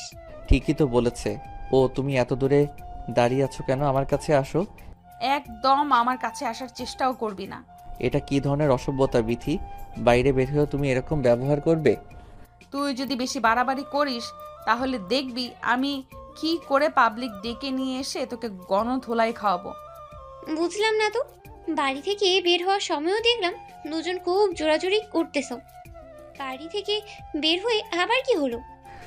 আসলে তোমার আপু না বাড়ি থেকে বের হতে চাইনি, সারাদিন আমাকে নিয়ে রুমে থাকতে চাইছিল। আমি জোর করে নিয়ে আসলাম, তাই রাগ হয়েছে আর কি। ভাইয়া এই কাজটা কিন্তু তুমি ঠিক করো নাই। আরিয়ান, তুই কিন্তু বেশি বেশি বলতেছিস। আরিয়ান বিথির হাত ধরে বিথিকে জড়িয়ে ধরে বিথির বোনকে বলো, নাও এবার ছবি তোলো। বিথির বোন তাদের অনেক সুন্দর সুন্দর কিছু ছবি তুলে দিল। তারপরে তারা একটু ঘোরাঘুরি করে বাড়িতে ফিরে আসলো। বাড়িতে ফিরে আসার পর আরিয়ান বিথির বাবাকে ডেকে বলো, আঙ্কেল, বাড়িতেও যাইতে হবে, এবার অফিসে ছুটি নিয়েছিলাম, ছুটিও শেষ, তাহলে আমাদের ব্যবস্থা করেন। হ্যাঁ বাবা, কালকে তোমরা চলে যেও। চলে যাব মানে? আমি কোথাও যাব না বাবা। কোথাও যাবে না মানে? তোমার স্বামীর বাড়ি ওইটাই এখন থেকে তোমার নিজের বাড়ি। ওটা আমার বাড়ি হতে যাবে কেন? এইটা আমার নিজের বাড়ি। সরি, এটা তোমার নিজের বাড়ি নয়, এখন থেকে তোমার স্বামীর বাড়ি তোমার নিজের বাড়ি। এ বাড়িতে তোমার কোনো জায়গা নাই। তুমি এত বড় কথা বলতে পারলে বাবা আমাকে? কষ্ট হলেও কথা এটাই সত্যি। তার বাবার এরকম অপমানজনক কথা শুনে বিথি রাগান্বিত হয়ে আরিয়ানের হাত ধরে টানতে টানতে রুমে নিয়ে গেল। রুমে গিয়ে আরিয়ানকে বলল, তাড়াতাড়ি জিনিসপত্র গোছা, তোর বাড়িতে যাব। এই বাড়িতে আমি আর এক মুহূর্তও থাকবো না। এই কথা শুনে আরিয়ান বলল, আরে তুমি রাগ করতেছো কেন? তোমারই তো বাবা। আরিয়ান, মেজাজটা গরম করিস না। তুই যাবি কি না যাবি না? যাবো না কেন? অবশ্যই যাব। চলো রেডি হও। রেডি হয়ে তারা বিথির বাড়ি থেকে আরিয়ানের বাড়িতে আসলো। আরিয়ানের বাড়িতে আসার পর আরিয়ানের মা আরিয়ানকে জিজ্ঞেস করলো, কি রে বাবা, এত তাড়াতাড়ি চলে আসলি যে? কোনো সমস্যা হয়েছে কি? না না, কোনো সমস্যা হয়নি। তোমার বৌমা নাকি এই বাড়িতে থাকতে ইচ্ছে করতেছে না। কি বলিস বাবা? বাবার বাড়িতে গেছে আর থাকতে ইচ্ছে করতেছে না কেন? ওই বাড়িতে আমার সাথে সময় কাটাতে পারতেছে না তো ঠিক মতো, তাই। ও আচ্ছা, বুঝতে পেরেছি। আচ্ছা বাবা, রুমে যা। রুমে গিয়ে বিথি রেগে আরিয়ানকে বলল, তোর মায়ের কাছে মিথ্যা বললি কেন? তোর সাথে আমি সময় কাটানোর জন্য ও বাড়িতে চলে আসলাম। আরিয়ান তখন বলল, এই কথা না বলে কি বলতাম যে তুমি ঝামেলা করে চলে এসেছো। তোমার মাথার ভিতরে দেখি কিছুই নেই, গোবর আছে শুধু, বলদ একটা। শোন, আমি ঘুমাইলাম, কাল সকাল থেকে অফিস আছে। ঘুমাও, আমি ফ্রেশ হয়ে আসতেছি, আমিও ঘুমাবো। তুইও ঘুমাবি মানে? চুপচাপ নিচে ঘুমা। আরে না, নিচে আমার ঘুম ধরে না। তাহলে তুই উপরে থাক, আমি নিচে ঘুমাচ্ছি। না, তোমাকে নিচে ঘুমাতে হবে না, থাক, আমি ঘুমাবো না। বিথি বিছানার উপরে আর আরিয়ান নিচে শুয়ে পড়ল। লাইট অফ করে দিল তারা। দুজনে ঘুমিয়ে পড়েছে। হঠাৎ করে বিথির চিৎকার দিয়ে উঠল। চিৎকার শুনে আরিয়ান, কি ব্যাপার, এত চিৎকার করে উঠেছো কেন? আগে লাইট অন কর তাড়াতাড়ি। কি হয়েছে এবার বলো। কিরে, ঘুমের ঘোরে হঠাৎই আমার মনে হলো যেন আমার গায়ের উপর দিয়ে কিছু একটা বিড়বিড় করতেছে। আমি নিচে ঘুমাচ্ছি, আমার গায়ের উপর দিয়ে কিছু বের করতেছে না। তুই উপরে ঘুমাইছো আর তোমার গায়ের উপর দিয়ে বের করতেছে আজাইরা কথাবার্তা রাত করে। বিশ্বাস করা, মিথ্যা কথা বলতেছি না। বুঝলাম মিথ্যা বলতেছো না, কিন্তু কই কিছুই তো আমি দেখতে পারতেছি না। এখানেই ছিল, চলে গেছে হয়তো। হ্যাঁ ভালোই হয়েছে, এখন যাও ঘুমাও। লাইট অফ করিস না, অনই থাক আজ। আচ্ছা অফ করলাম না, এবার ঘুমাও। আরিয়ান নিচে গিয়ে ঘুমিয়ে পড়ল। একটু পরে বিথি দেখলো বিছানার উপর আরশোলা হাঁটতেছে। এটা দেখার সাথে সাথে বিথি চিৎকার দিয়ে লাফ দিয়ে নিচে নেমে আরিয়ানকে শক্ত করে জড়িয়ে ধরল। আরিয়ান ভয় পেয়ে বলে উঠল, আরে কি হয়েছে, এভাবে নিজে থেকে আমাকে জড়িয়ে ধরছো যে? আমার বিছানার উপর আরশোলা। কোথায় আসলা দেখি, কই এখানে তো কিছুই নেই। এইখানেই ছিল, বিশ্বাস কর, আমি নিজের চোখে দেখলাম। এখান থেকে হাঁটাহাঁটি করতেছে। শুধু তুমি দেখলে হবে, আমাকে তো দেখতে হবে। কই দেখছি, আমাকে দেখাও। সত্যি তো, এখানেই তো ছিল, কই গেল? এমনি বললেই তো হয়, তোমাকে ছাড়া আমার ঘুম ধরতেছে না, আমাকে জড়িয়ে ধরতে ইচ্ছে করতেছে, তা না বলে এত বাহানা করতে হবে কেন? শোন, আমার তোকে জড়িয়ে ধরার কোনো ইচ্ছে নেই, কিন্তু সত্যি এখানে আসলে ছিল। আচ্ছা এখন তো নেই, এখন যাও ঘুমাও, আমাকে ঘুমাতে দাও। না, আমি আর ওখানে ঘুমাবো না, আমি এখানেই ঘুমাবো। আচ্ছা তুমি এখানে ঘুমাও, তাহলে আমি উপরে গেলাম। উপরে যাইবা মানে? উপরে যেতে হবে না, তুই আমার সাথে ঘুমা। সত্যি আমি তোর সাথে ঘুমাবো? হ্যাঁ ঘুমাগা, শুধু ঘুমাবি, ঘুমাতে বলছি। এর মানে এই নয় যাতে উল্টাপাল্টা কিছু একটা করবি। আরে না, কি যে বলো, কি করব? আসলে দেখে আমার খুব ভয় লাগে। আচ্ছা এখন তো আমি আছি, আসলে দেখলে মেরে ফেলবো নি, তুমি ঘুমাও। শোন, তুই ঘুমাস না প্লিজ, আগে আমি ঘুমাই, তুই জেগে থাক। মানে কি তুমি ঘুমাইবা আর আমি জেগে জেগে তোমাকে পাহারা দিব? এত রাতে এমন করিস না প্লিজ, আগে আমি ঘুমাই। আল্লাহ কি মুসিবতে পড়লাম। ঠিক আছে ঘুমাও, জেগে আছি। আরিয়ানকে জাগিয়ে রেখে বিথি ঘুমিয়ে পড়ল। ঘুমন্ত বিথিকে দেখতে এত সুন্দর লাগতেছে। আরিয়ান মুগ্ধ হয়ে বিথির দিকে তাকিয়ে আছে। তাকিয়ে থাকতে থাকতে হঠাৎ লাইটটা অফ করে দিয়ে আরিয়ান বিথির ঘাড়ে তার মাথাটা রাখলো। বিথির হাতের ভিতর তার হাতটা দিল। বিথির গলায় নিচ দিয়ে আরিয়ান তার ঠোঁটের আলতো পরশ দিল। বিথি বুঝতে পারলো আরিয়ান তার শরীরে স্পর্শ করতেছে। বুঝতে পেরেও সেও কিছু বলতে পারতেছিল না। আরিয়ান আস্তে আস্তে বিথির সারা শরীর কিস করলো। বিথির তখন ঘুম ভেঙে গেল। আরিয়ানকে জিজ্ঞেস করলো, আরিয়ান কি করছো এটা? তোমার না আমাকে পাহারা দেওয়ার কথা? পাহারাই তো দিচ্ছি তোমাকে। এটা কেমন পাহারা দেওয়া? তো কাছে এসেছো কেন তুমি? তুমি এতটা বেশি সুন্দর, তোমার দিকে তাকিয়ে থাকতে নিজেকে আর কন্ট্রোল করতে পারলাম না। তুমি কি আমাকে ভালোবাসো? খুব বেশি ভালোবাসি। তাহলে আসো, আমার আরো কাছে আসো। আরিয়ান বিথির আরও অনেকটা বেশি কাছে গেল। সারা রাত্রি তাকে অনেক আদর করলো। দুজন মিলে অনেক এনজয় করলো। সকালে ঘুম থেকে উঠে বিথি দেখলো তার শরীরে কোনো জামা কাপড় নেই। আরিয়ানের গায়েও কোনো জামা কাপড় নেই। অগোছালো হয়ে আছে রুমটা। বিথি দেখে অবাক হয়ে গেল। এটা কি হয়েছে রাতে? কি হয়েছে আমার সাথে? এসব ভেবে সে অনেক কান্না করতে শুরু করলো। তখন আরিয়ান জেগে গিয়ে বিথিকে জিজ্ঞেস করলো, কি ব্যাপার বিথি, সকাল সকাল এভাবে কান্না করতেছো কেন? কান্না করবো না মানে? তুই কি করছিস রাতে আমার সাথে? কই কি করেছি? কিছুই তো করিনি। কিছু করিসনি? তাহলে আমার শরীরের জামা কাপড় কোথায় গেল? আর তুই এইভাবে আমাকে জড়িয়ে ধরে আছিস কেন? আরে মনে নেই তোমার, আগে তুমি আমাকে কাছে টানলে, তাই তো আমি তোমার কাছে গেলাম। দেখো, একদমই মিথ্যা অপবাদ দিবে না আমাকে। আমি কখনোই তোমাকে আমার কাছে টানি নাই। টেনেছো? তোমার মনে পড়তেছে না হয়তো, মাথা ঠান্ডা করে মনে করো, দেখো মনে পড়ে যাবে। আমি আসলে দেখে ভয় পাই, তাই তোকে একটু জেগে থাকতে বলেছিলাম। আর তুই আমার সুযোগের সদ্ব্যবহার ওইভাবে নিলি। দেখো বিথি, যা হয়েছে আমাদের মধ্যে তোমার ইচ্ছাতেই হয়েছে। ও এখন আমার ইচ্ছেতে হয়েছে না? বুঝেছি, এখন তোমার মাথা ঠিক নেই, তাই তুমি এসব উল্টাপাল্টা কথা বলতেছো। যা উঠে ফ্রেশ হও, আমাদের আজ অফিসে যেতে হবে। বিথি বিছানা থেকে উঠে গোসল করে ফ্রেশ হয়ে অফিস ড্রেস পরে রেডি হলো। আরিয়ান রেডি হলো। তার দুজনেই সকালে নাস্তা করে অফিসে যাওয়ার জন্য বের হলো। অফিসে যাওয়ার পর সবাই বিথি আরিয়ানকে কনগ্রাচুলেশন জানালো। তাদের বিয়ের জন্য সবাই আরিয়ানকে বলতেছিল কায়দা করে অফিসের বসকে বিয়ে করে বউ বানিয়েছে আলী। সবার মুখে এমন কথা শুনে বিথির প্রচুর রাগ হচ্ছিল। রাগান্বিত হয়ে তার চেয়ারে গিয়ে বসলো। বসে বসে ভাবতেছিল কিভাবে আরিয়ানকে শাস্তি দেওয়া যায়, কিভাবে সাহায্য করা যায়। ভাবতে ভাবতে বিথি আরিয়ানকে ডেকে পাঠালো। কি ডেকেছো আমাকে? শুয়োরের বাচ্চা, তুই কাকে নাম ধরে ডাকিস আর আমাকে তুমি তুমি করে বলতেছিস যে? সাহস তো তোর কম না? বিথি, অফিসে অনেক মানুষজন আছে, তাদের সামনে তুমি এ কি ব্যবহার করতেছো? এটা তোর বাড়ি নয়, এটা আমার অফিস। অফিসে আমাকে সবাই যেভাবে সম্মান দেয় তুইও ঠিক সেভাবেই সম্মান দিবি। বিথি, এই কথাটা তুমি আমাকে ভালোভাবে বলতে পারতে। এভাবে ডাক ছেড়ে সবার মধ্যে বলার কিছু ছিল না। কেন, তোর লজ্জা হচ্ছে নাকি? 2 টাকার ফকিন্নির বাচ্চা অফিসে আসলে এরকম কথা হজম করতেই হবে। ম্যাম, আপনি কিন্তু বেশি বেশি বলতেছেন। ঠিক এইভাবে গলা নিচু করে আমার সাথে কথা বলবে। আচ্ছা ম্যাম, আর কিছু কি বলবেন নাকি আমি এখন যাব? যাবে মানে? তোকে কি যেতে বলেছি? যা, আমার জন্য চা নিয়ে আয়। আমি চা করব কেন? চা করার কি মানুষ নেই অফিসে?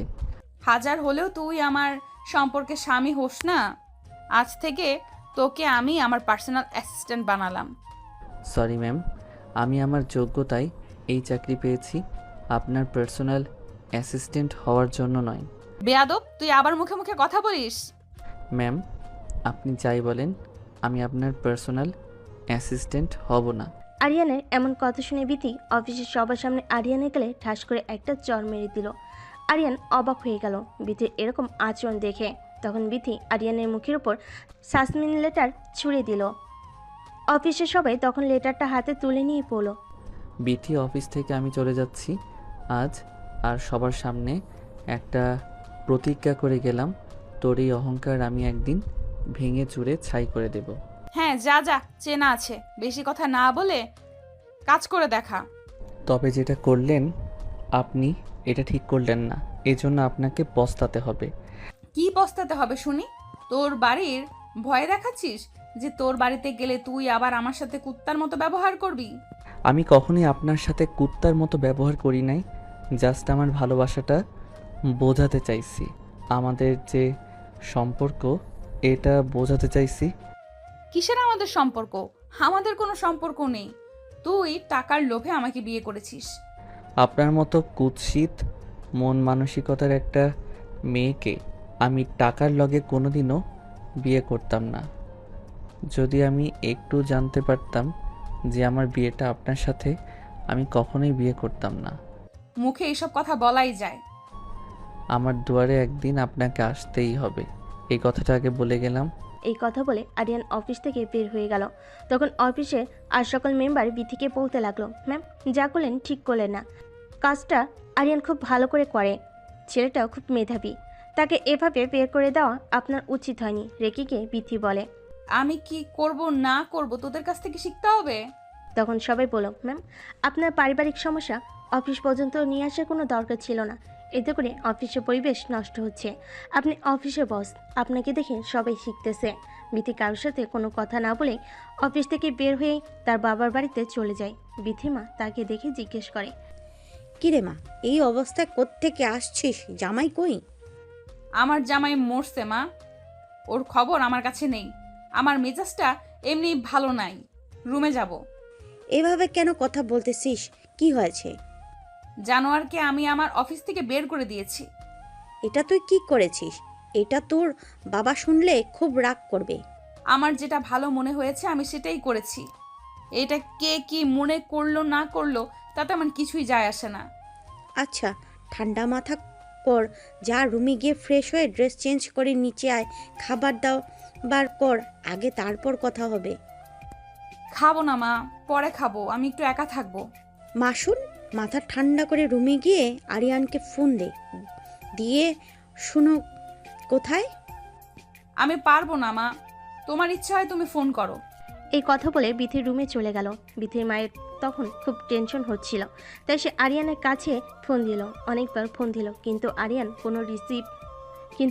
ফোন রিসিভ করলো না। আড়াল থেকে বিথির সব কিছু দেখতেছিল আর এটা শোনার চেষ্টা করতেছিল। আর এটা শোনার চেষ্টা করতেছিল যে আরিয়ান কোথায় গেল। ফোন ধরলো না, খুবই টেনশন হচ্ছিল। তারপর বিথি রুমে গিয়ে ফোনটা হাতে নিয়ে আরিয়ানের এক বন্ধুর কাছে ফোন দিয়ে বিথি বলল, হ্যালো, আসসালামু আলাইকুম। আসসালামু আলাইকুম ভাবি, কি অবস্থা, কেমন আছেন? জি আলহামদুলিল্লাহ ভাইয়া, ভালো আছি। হঠাৎ করে ফোন দিলেন যে, কিছু হয়েছে কি? সব ঠিক আছে? অনেকক্ষণ হয়ে গেল আরিয়ান ফোন ধরতেছে না। ও, এই কথা, কোনো সমস্যা নেই, আমি এখনই ফোন দিয়ে জানাচ্ছি ও কোথায় আছে।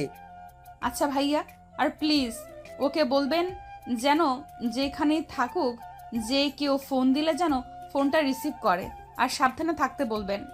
ভাবি, কিছু মনে না করলে একটা কথা বলবো। জি, কিছু মনে করব না, বলেন। আপনাদের মধ্যে কি কিছু হয়েছে নাকি? এভাবে কেন কথা বলতেছেন? হ্যাঁ, ওই একটু ঝামেলা হয়েছে পার্সোনাল। আচ্ছা ভাবি, টেনশন করবেন না, আমি আপনাকে জানাচ্ছি। থ্যাংক ইউ ভাইয়া। এই বলে বিথি ফোন কেটে দিল। খুবই টেনশন করতেছিল আরিয়ান কই গেল না গেল। ভাবতে ভাবতে তার মাথায় হঠাৎ করে একটা বুদ্ধি আসলো। আরিয়ান তো বাড়িতে যাইতে পারে, তাই সে দেরি না করে আরিয়ানের বাবার কাছে ফোন দিল। আরিয়ানের বাবা কল রিসিভ করে বলল, আঙ্কেল আসসালামু আলাইকুম। হেমা বলো, অনেকক্ষণ হয়ে গেল, তোমার দুইজনই তো অফিস থেকে আসতেছে না? আজ অফিসে কি অনেক বেশি কাজ করছো? কেন আঙ্কেল, আপনার ছেলে বাসায় যায়নি? না তো, কেন, ও কি আগে বের হয়ে এসেছে তোমাকে রেখে? কি বদমাস ছেলেটা, কোনো রকমের বিবেক নেই। নতুন বউকে কেউ একা রেখে চলে আসে? কোনো সমস্যা নেই আঙ্কেল, ও তো অনেকক্ষণ আগেই বের হয়ে গেছে। ফোনটা বন্ধ, তাই ভাবলাম আপনাকে ফোন দিয়ে জানি ও কোথায় আছে। ও কি বলো, ফোনটা বন্ধ করে রেখেছে কেন? কাণ্ডজ্ঞান নেই ছেলেটার। আঙ্কেল, আমি আসলে বাড়িতে এসেছি। বাড়িতে গিয়েছে মানে? অফিসের কাজ শেষ করে বাড়িতে এসেছি। মা, তোমাদের মধ্যে আবার কিছু হয়েছে নাকি? আমাকে বলো। শোনেন আঙ্কেল, আপনার কাছ থেকে কিছু লুকাবো না। আপনার ছেলেকে আমি সাসপেন্ড করে দিয়েছি। কি বলো এটা বৌমা, তুমি এটা কি করেছো? কাজটা কিন্তু ঠিক করো নাই। আপনার ছেলের অনেক বেশি অহংকার, তার অহংকার আমি গুড়িয়ে দিয়েছি। সে আমাকে চ্যালেঞ্জ করেছে, সে নাকি আমার থেকে বড় কিছু হয়ে দেখাবে। তাই বলে তুমি এভাবে সাসপেন্ড করে দিবা? আমি বাধ্য হয়েছি। কে জানে রাগের মাথায় ছেলেটা কই গেল। আচ্ছা তুমি ফোন রাখো, আমি আরিয়ানের খোঁজ করি। এই বলে আরিয়ানের বাবা ফোন কেটে দিল। বিথির সাথে আর বেশি কথা বলল না। তারা সবাই মিলে আরিয়ানকে বহুবার ফোন দিল। আরিয়ান ফোন রিসিভ করলো না, ফোন সুইচ অফ বলল। আরিয়ানের বাবা সকল আত্মীয় স্বজন বন্ধু বান্ধব সবাই কাছে ফোন দিল, কিন্তু কোনোভাবে আরিয়ানের খবর পাওয়া গেল না। বিথিও অনেকভাবে আরিয়ানের খবর নেওয়ার চেষ্টা করলো, কিন্তু কোনোভাবেই কোনো খবর মিলল না। এভাবে কেটে গেল 2 বছর। 2 বছর পর আরিয়ান বাড়িতে এসে বাড়ির দরজার কলিং বেল বাজালে আরিয়ানের মা দরজা খুলে আরিয়ানকে দেখে হামা করে কেঁদে উঠল। ছেলেকে জড়িয়ে ধরে বলল, এই 2টা বছর কই ছিলি বাবা? 2টা বছর কই ছিলাম আমি নিজেই জানি না। কিভাবে পারলি তুই আমাদের সবাইকে ছেড়ে 2টা বছর পার করে দিতে? কষ্ট তো হয়েছে, কিন্তু কিছু করার ছিল না, আমি নিরুপায় ছিলাম। এই মেয়েটার ওপর রাগ করে তুই আমাদের সবাইকে ভুলে গিয়েছিলিস? বাবা কই, মা আর বিথি ও কই থাকে, তোমাদের সাথে যোগাযোগ করে না? 2টা বছরে বিথি তোকে অনেক খুঁজেছে বাবা। মেয়েটা নিজের ভুল বুঝতে পেরেছিল। জীবনে কষ্ট না করলে বুঝছো মা, কোনো সফলতা পাওয়া যায় না। কি হয়েছিল তোর বাবা, সে কথা বল। ঢাকাতে ছিলাম মা। ঢাকাতে ছিলি, এত খোঁজাখুঁজি করার পরে তোর কোনো খোঁজ খবর পেলাম না। মা, মানুষ যদি হারিয়ে যায় তাহলে তাকে খুঁজলে পাওয়া যায়, কিন্তু কেউ যদি নিজের ইচ্ছায় লুকিয়ে থাকে তাকে কোনোভাবেই খুঁজে পাওয়া সম্ভব নয়। কি এমন হয়েছিল যে 2টা বছর আমাদের সবাইকে ছেড়ে আলাদা থাকতে হলো? মা, তোমার অহংকারী বড়লোক বৌমার অহংকার ভাঙাতে সাফল্য অর্জন করে নিয়ে আসলাম। মানে তোর কথার মানে বুঝলাম না। বিথি আমাকে বলেছিল আমার নাকি ওকে টেক্কা দেওয়ার মতো যোগ্যতা নেই, তাই আমি ওর যোগ্য হয়ে আসলাম। বাবা, বিথি 2 বছরে তোর জন্য অনেক বেশি ছটপট করেছে। মানুষ মাত্রই তো ভুল হয়। কেন মা, ও নতুন করে সংসার সাজায়নি? না, ওকে অনেকবার বলেছিলাম তুমি আবার তোমার নতুন জীবনটাকে নতুন করে শুরু করো। ও কি তোমাদের কথা শুনেনি? না, ও সব সময় বলেছে তোর জন্য শেষ পর্যন্ত অপেক্ষা করবে। ও আমাদের বাড়িতে আসে না? আসে, মাঝে মাঝে আমাদের খোঁজ খবর নিয়ে যায়। ছুটকি কোথায় মা? ও বিথিদের বাড়িতে গেছে। কেন? বিথিদের বাড়িতে কেন গেছে? কাল বিথির কোম্পানি নিলামে উঠতেছে। কি বললে তাই নাকি? তার এত গর্ভের আর সোহাগের কোম্পানি নিলাম করে দিচ্ছে যে? জানি না, তবে ওর আর এসব করতে নাকি ভালো লাগে না। কাল আমি সেই বিথির কোম্পানি কিনে নিচ্ছি মা। বিথির কোম্পানি নিচ্ছিস মানে? এত টাকা তুই পাইলি কই? মা, তোমার ছেলে এখন আগের মতন নেই।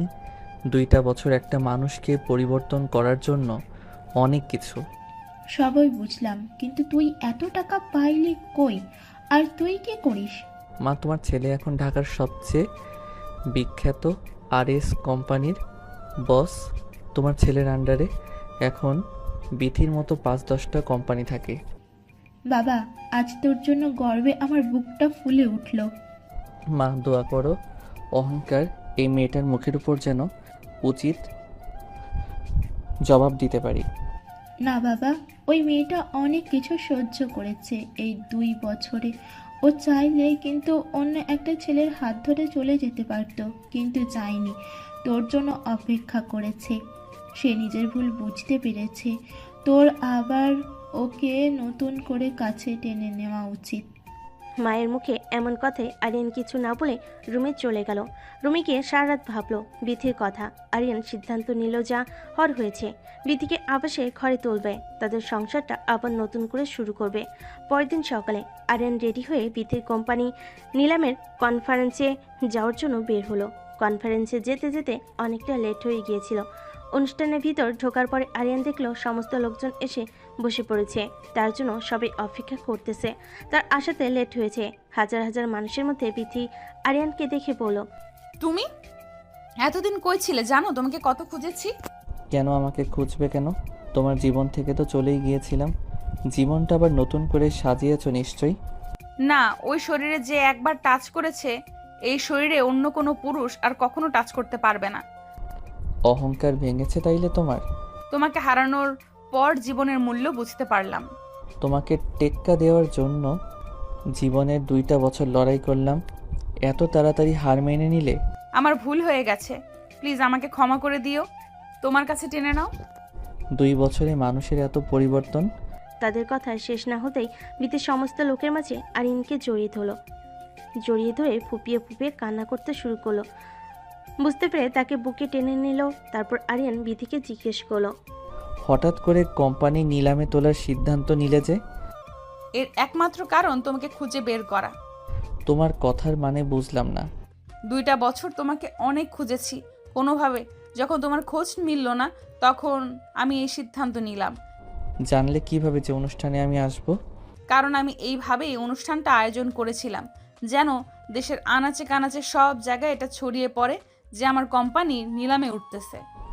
এখনো কি এই সিদ্ধান্তই থাকবে নাকি সিদ্ধান্ত চেঞ্জ করবে?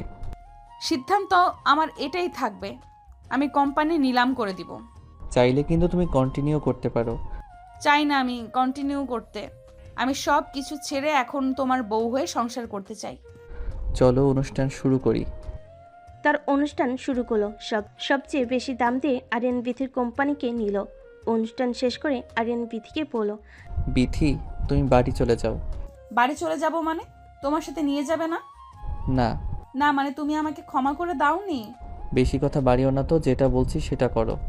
বাড়ি চলে যাও। আরিয়ান প্লিজ, তোমার সাথে সংসার করব জন্য আমি সব কিছু শেষ করে দিলাম। এমন করো না, আমাকে লাস্টবারের মতো একটা সুযোগ দাও। কান্নাকাটি করতে হবে না, তুমি বাড়ি চলে যাও। আমি তোমার বাড়ি থেকে গিয়ে তোমাকে নিয়ে আসব। আমি আর একটা মুহূর্তও তোমাকে ছাড়া থাকতে চাই না। আমি এখনই যাব তোমার সাথে বাড়ি। না, তোমাকে আবার নতুন বউ সাজিয়ে আমি আমার বাড়িতে নিয়ে আসব। আমাদের নতুন জীবন শুরু করব, আবার নতুনভাবে। সত্যি বলতেছো? 3 সত্যি।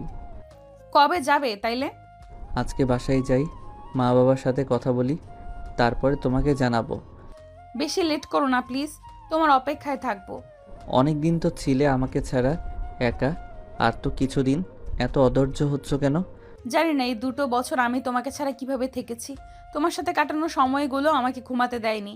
এই জন্য আমি একটা সেকেন্ডও তোমাকে ছাড়া থাকতে পারতেছি না। বেশি সময় নেব না, তাহলে তোমাকে নিয়ে আসবো। আরিয়ানের কথা শুনে বিথি রাস্তার মধ্যে আরিয়ানকে জড়িয়ে ধরলো শক্ত করে। আরিয়ান বলতেছে, আরে কি করো? এটা রাস্তার লোকজন দেখতেছে। লোকজন তো কি হয়েছে, লোকজন তো দেখবেই। মানা করো না প্লিজ, তোমাকে জড়িয়ে ধরে একটু থাকতে দাও। আরিয়ান আর নিষেধ না করে অমনি থেকে জড়িয়ে ধরে অনেকক্ষণ থাকলো। আশেপাশের মানুষগুলো তাদের দিকে তাকিয়েছিল, কিন্তু তারা কোনো দিকে খেয়াল না দিয়ে দুজন দুজনকে শক্ত করে জড়িয়ে ধরেছিল। তারপর আরিয়ান বিথিকে বলল, আচ্ছা হইছে, এখন যাও। কত আদর করতে পারো কাল দেখবনি। জানি না কত আদর করতে পারবো, তবে আমার ভেতর যত ভালোবাসা আছে সমস্তটা তোমাকে দিব। 2 বছরে তুমি তো দেখি অনেক রোমান্টিক হয়ে গেছো। জানি না আগে কি ছিলাম, এখন কি হয়েছি, তবে তোমাকে আর হারাতে চাই না। এখন যাও বাড়িতে। ঠিক আছে, তুমিও যাও, বাড়িতে গিয়ে ফোন দিও। ওকে, আল্লাহ হাফেজ।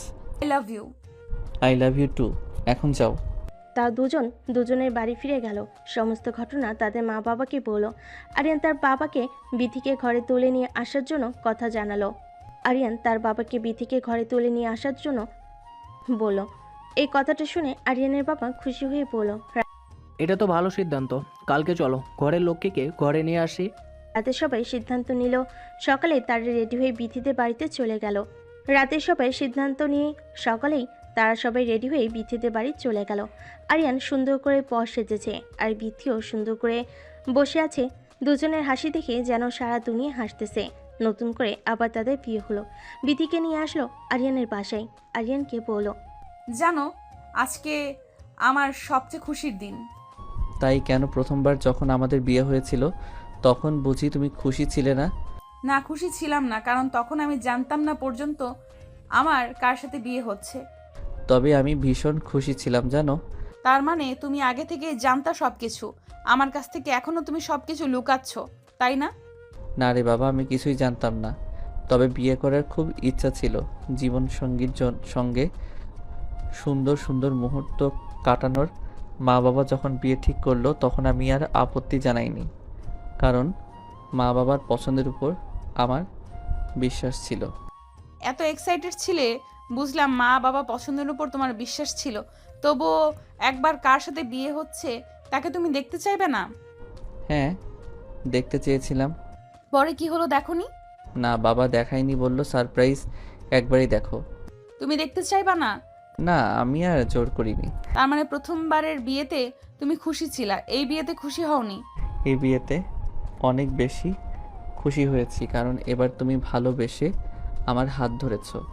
আজ আমাদের বাসর রাত, এসব কথা বলেই কি রাত পার করে দিবা? তা নয়তো কি, আজ কিছু করব না, তোমাকে জড়িয়ে ধরে আরাম করে একটা ঘুম দিব।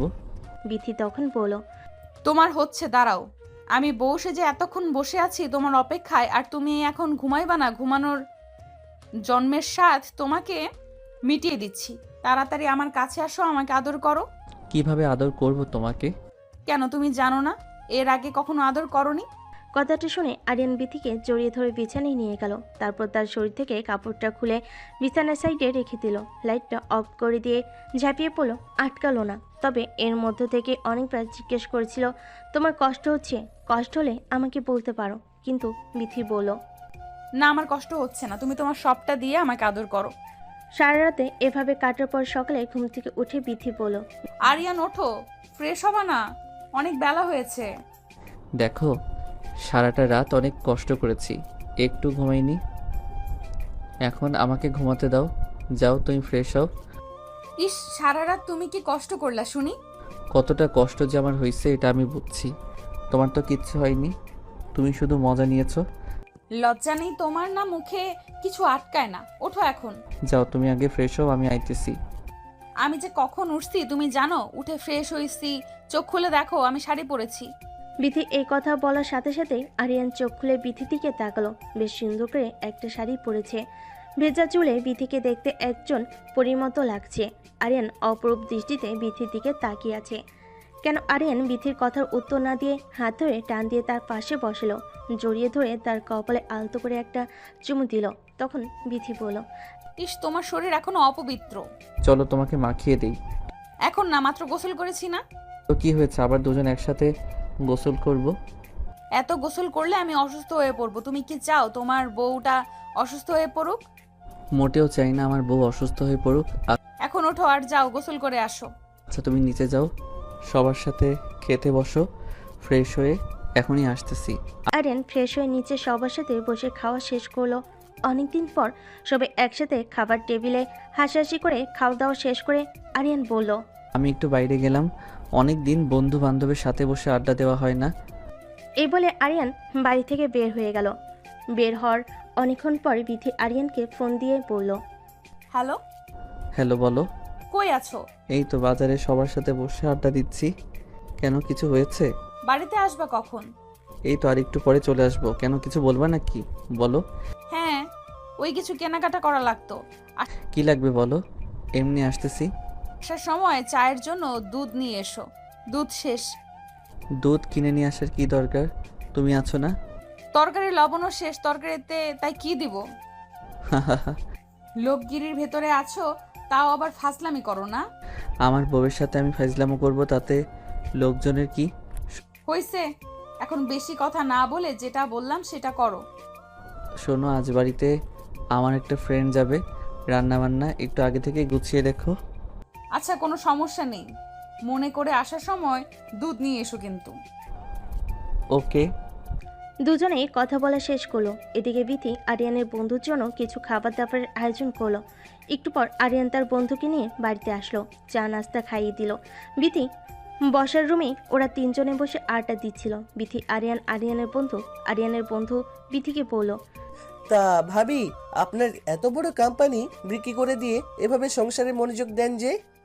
করলাম তো অনেক দিন, তাই ভাবলাম এখন সব কিছু বাদ দিয়ে মন দিয়ে সংসার করি।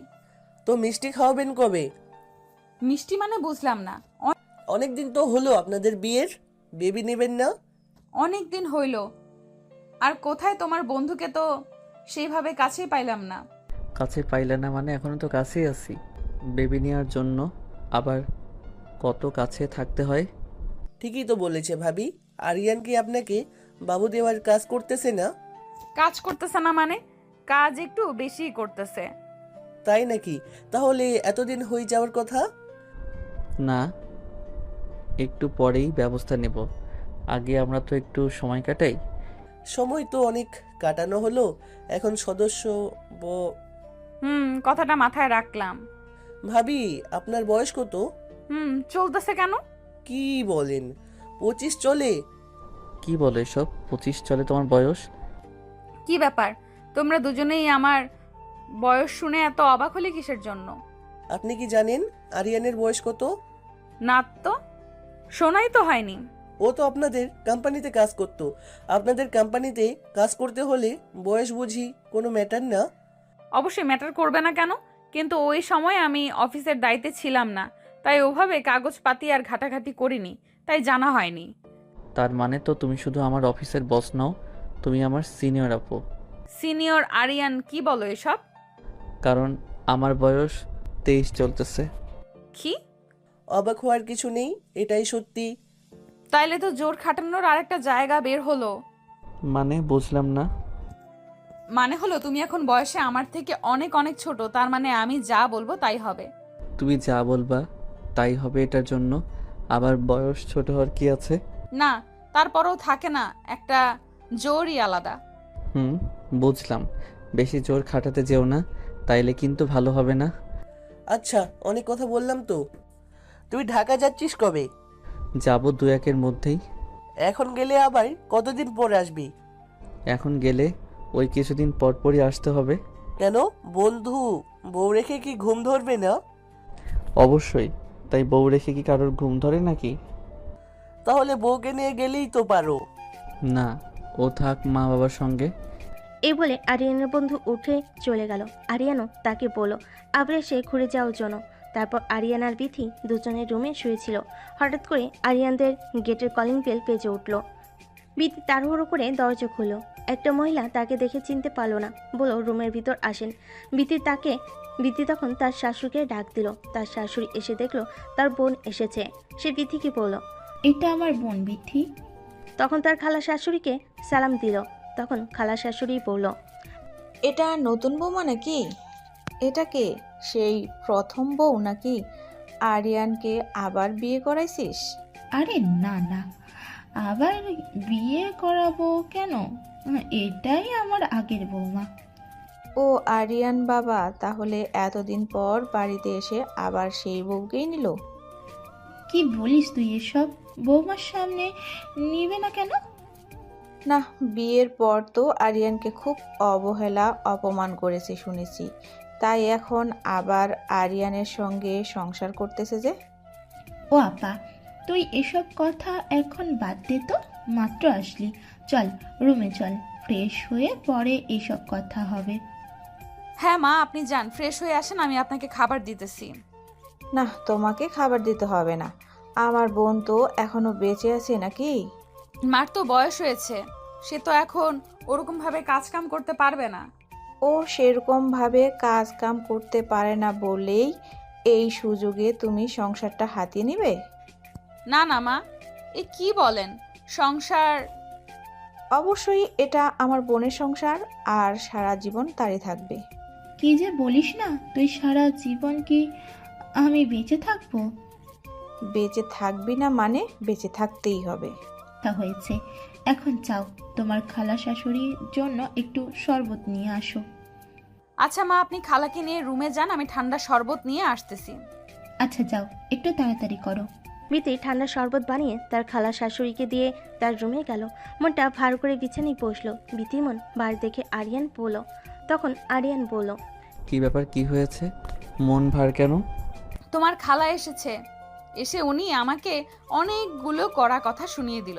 বুঝতে পারলাম না তার মনে আমাকে নিয়ে এত রাগ কিসের। কেমন কেমন জানি একটা কথার ভাষা। বয়স হয়ে গেছে তো, তাই হয়তো একটু এভাবে কথা বলতেছে, কিছু মনে করো না। এ বলে আরিয়ান বিথিকে জড়িয়ে ধরে বিছানায় শুয়ে পড়ল। অনেকক্ষণ বিথিকে চুমু খেলো। বিথি বারবার বলতেছে ঘরের দরজা খোলা, যে কোনো সময় যে কেউ চলে আসবে। বলতে বলতে বিথির খালার শাশুড়ি রুমে এসে দেখলো তারা জড়িয়ে ধরে শুয়ে আছে। এই দেখে আরিয়ানের খালা জোরে চিৎকার করে বিথিকে বলল, আরিয়ান, সি সি সি, ঘরের দরজা খোলা রেখে কি অসভ্যতামি করতেছিস? আরে খালা, তুমি কখন আসলা? আসো, ভিতরে আসো। না না, আর ভেতরে গিয়ে কাজ নেই, রুমের বাইরে থেকেই যা দেখলাম। সরি খালা, কিছু মনে করবেন না প্লিজ। আসেন না, রুমের ভেতরে আসেন। চুপ করো, তোমার লজ্জা শরম কি একদম বিক্রি করে খেয়েছো? খালা এভাবে কথা বলতেছেন কেন? কখন কি করতে হয় তাও দেখি জানিস না তোরা? আচ্ছা খালা, মাথা ঠান্ডা করেন, আসেন বসেন। কি দিনকাল পড়ল রে বাবা, এখনকার ছেলে মেয়ের কোনো লজ্জাই নেই। আর আমাদের সময় একটু হাত ধরতো তাও লজ্জা পেতাম। আপনাদের সময়ের কথা বাদ দেন খালা। আরিয়ান, বড়দের মুখের উপর কিভাবে কথা বলতে হয় তাও জানিস না, আবার মুখে মুখে তর্ক করতেছিস। কি করবো বলেন খালা, আসার পর থেকে আপনি অনেক উল্টাপাল্টা কথা বলতেছেন। কি বলবি তুই? আমি এসে তোদের বিরক্ত করলাম? তা বলি নাই, তবে আপনি হয়তো ভুলে গেছেন কারো রুমে ঢোকার আগে পারমিশন নিতে হয়। বউ পেয়ে তুই এতটা পরিবর্তন হয়ে গেছিস আরিয়ান, তোর রুমের আসার জন্য আমাকে পারমিশন নিতে হবে? শুধু আমার রুম নয় খালা, যে কারো রুমে যাওয়ার আগে অবশ্যই পারমিশন নিতে হবে। এতদিন পর তোদের বাসায় এসে এরকম কথা শুনতে হবে, আগে জানলে কখনোই আসতাম না। খালা কথাগুলো অন্যদিকে নেবেন না প্লিজ, আপনার খারাপ কিছু তো বলা হয়নি। তুমি আমাকে এভাবে অপমান করতে পারলে তোমার বউয়ের সামনে?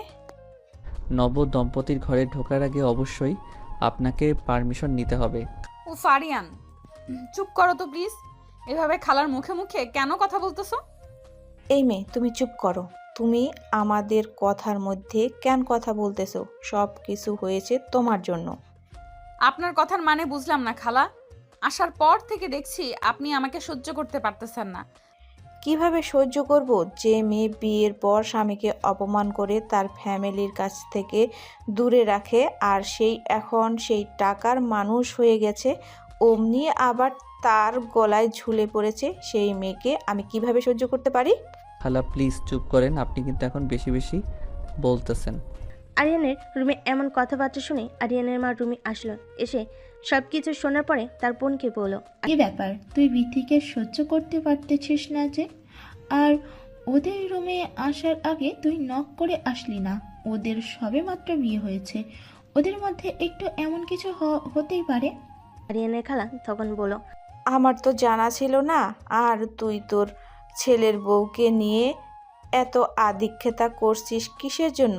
এমন বউ আমার হলে আমি কখনো বাড়িতে রাখতাম না।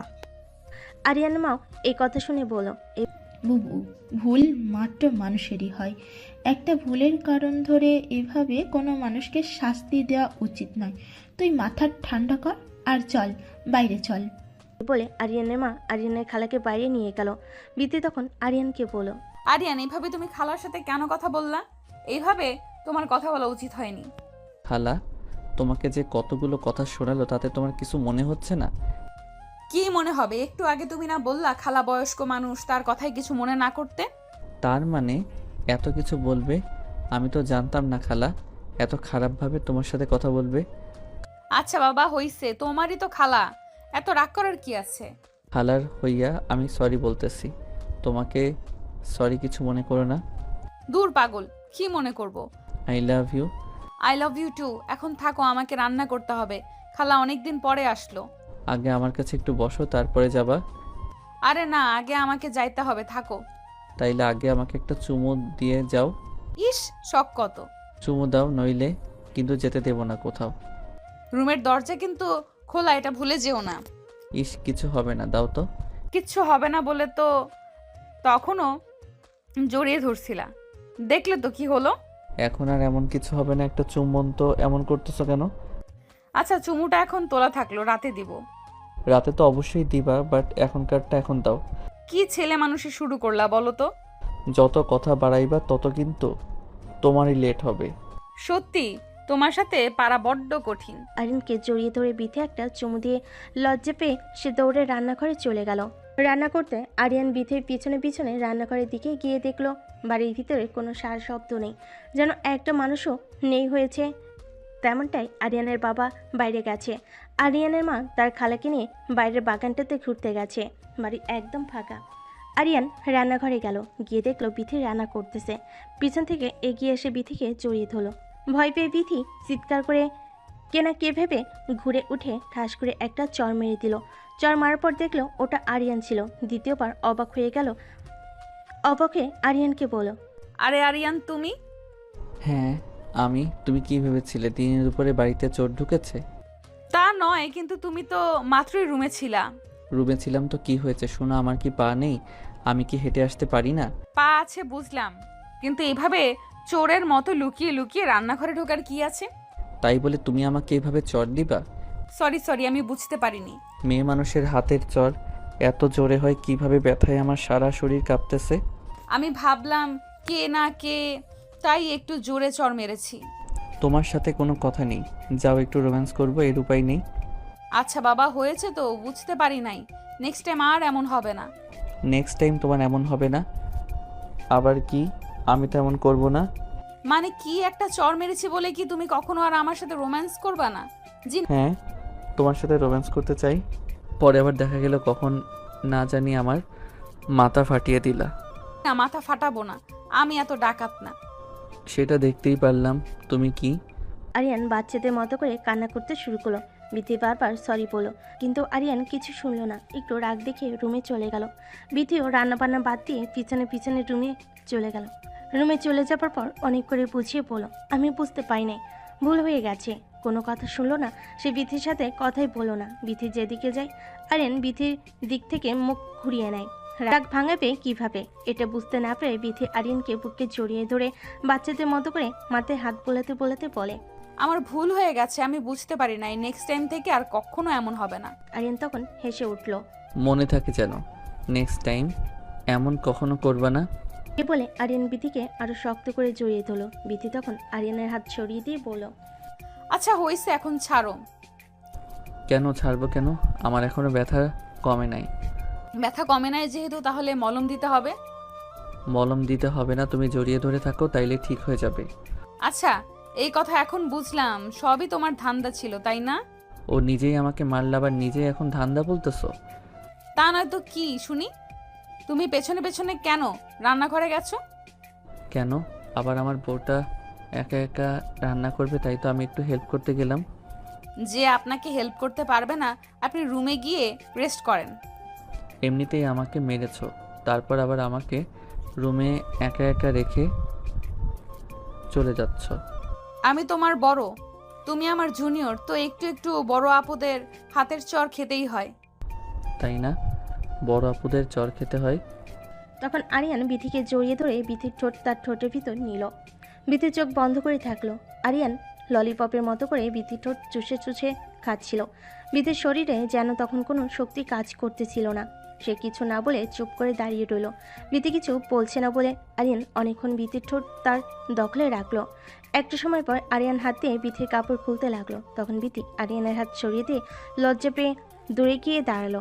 আরিয়ান তখন বলল, কি ব্যাপার, এভাবে সরে গেলে যে? এটা কি করছো তুমি সোনা? কি আবার করছি? আমি তোমার ছোট না, তোমার জুনিয়র, তো ছোটদের এরকম আবদার একটু মেনে নিতেই হয়। ইস, আসছে ছোট, কিসের ছোট তুমি শুনি? যাবো বাবা, একটু আগেই তো তুমি বললে আমি নাকি তোমার জুনিয়র। অবশ্যই তুমি আমার জুনিয়র। তোর জুনিয়র যখন, তাহলে জুনিয়রদের এরকম দুষ্টামি মেনে নিতেই হবে আপু। দেখো কি যে বলো না এসব। লজ্জা পেয়ে বিথি রুম থেকে বের হয়ে আবারও রান্নাঘরে গেল। রান্নাবান্না শেষ করে সবাই মিলে খাওয়া দাওয়া করলো।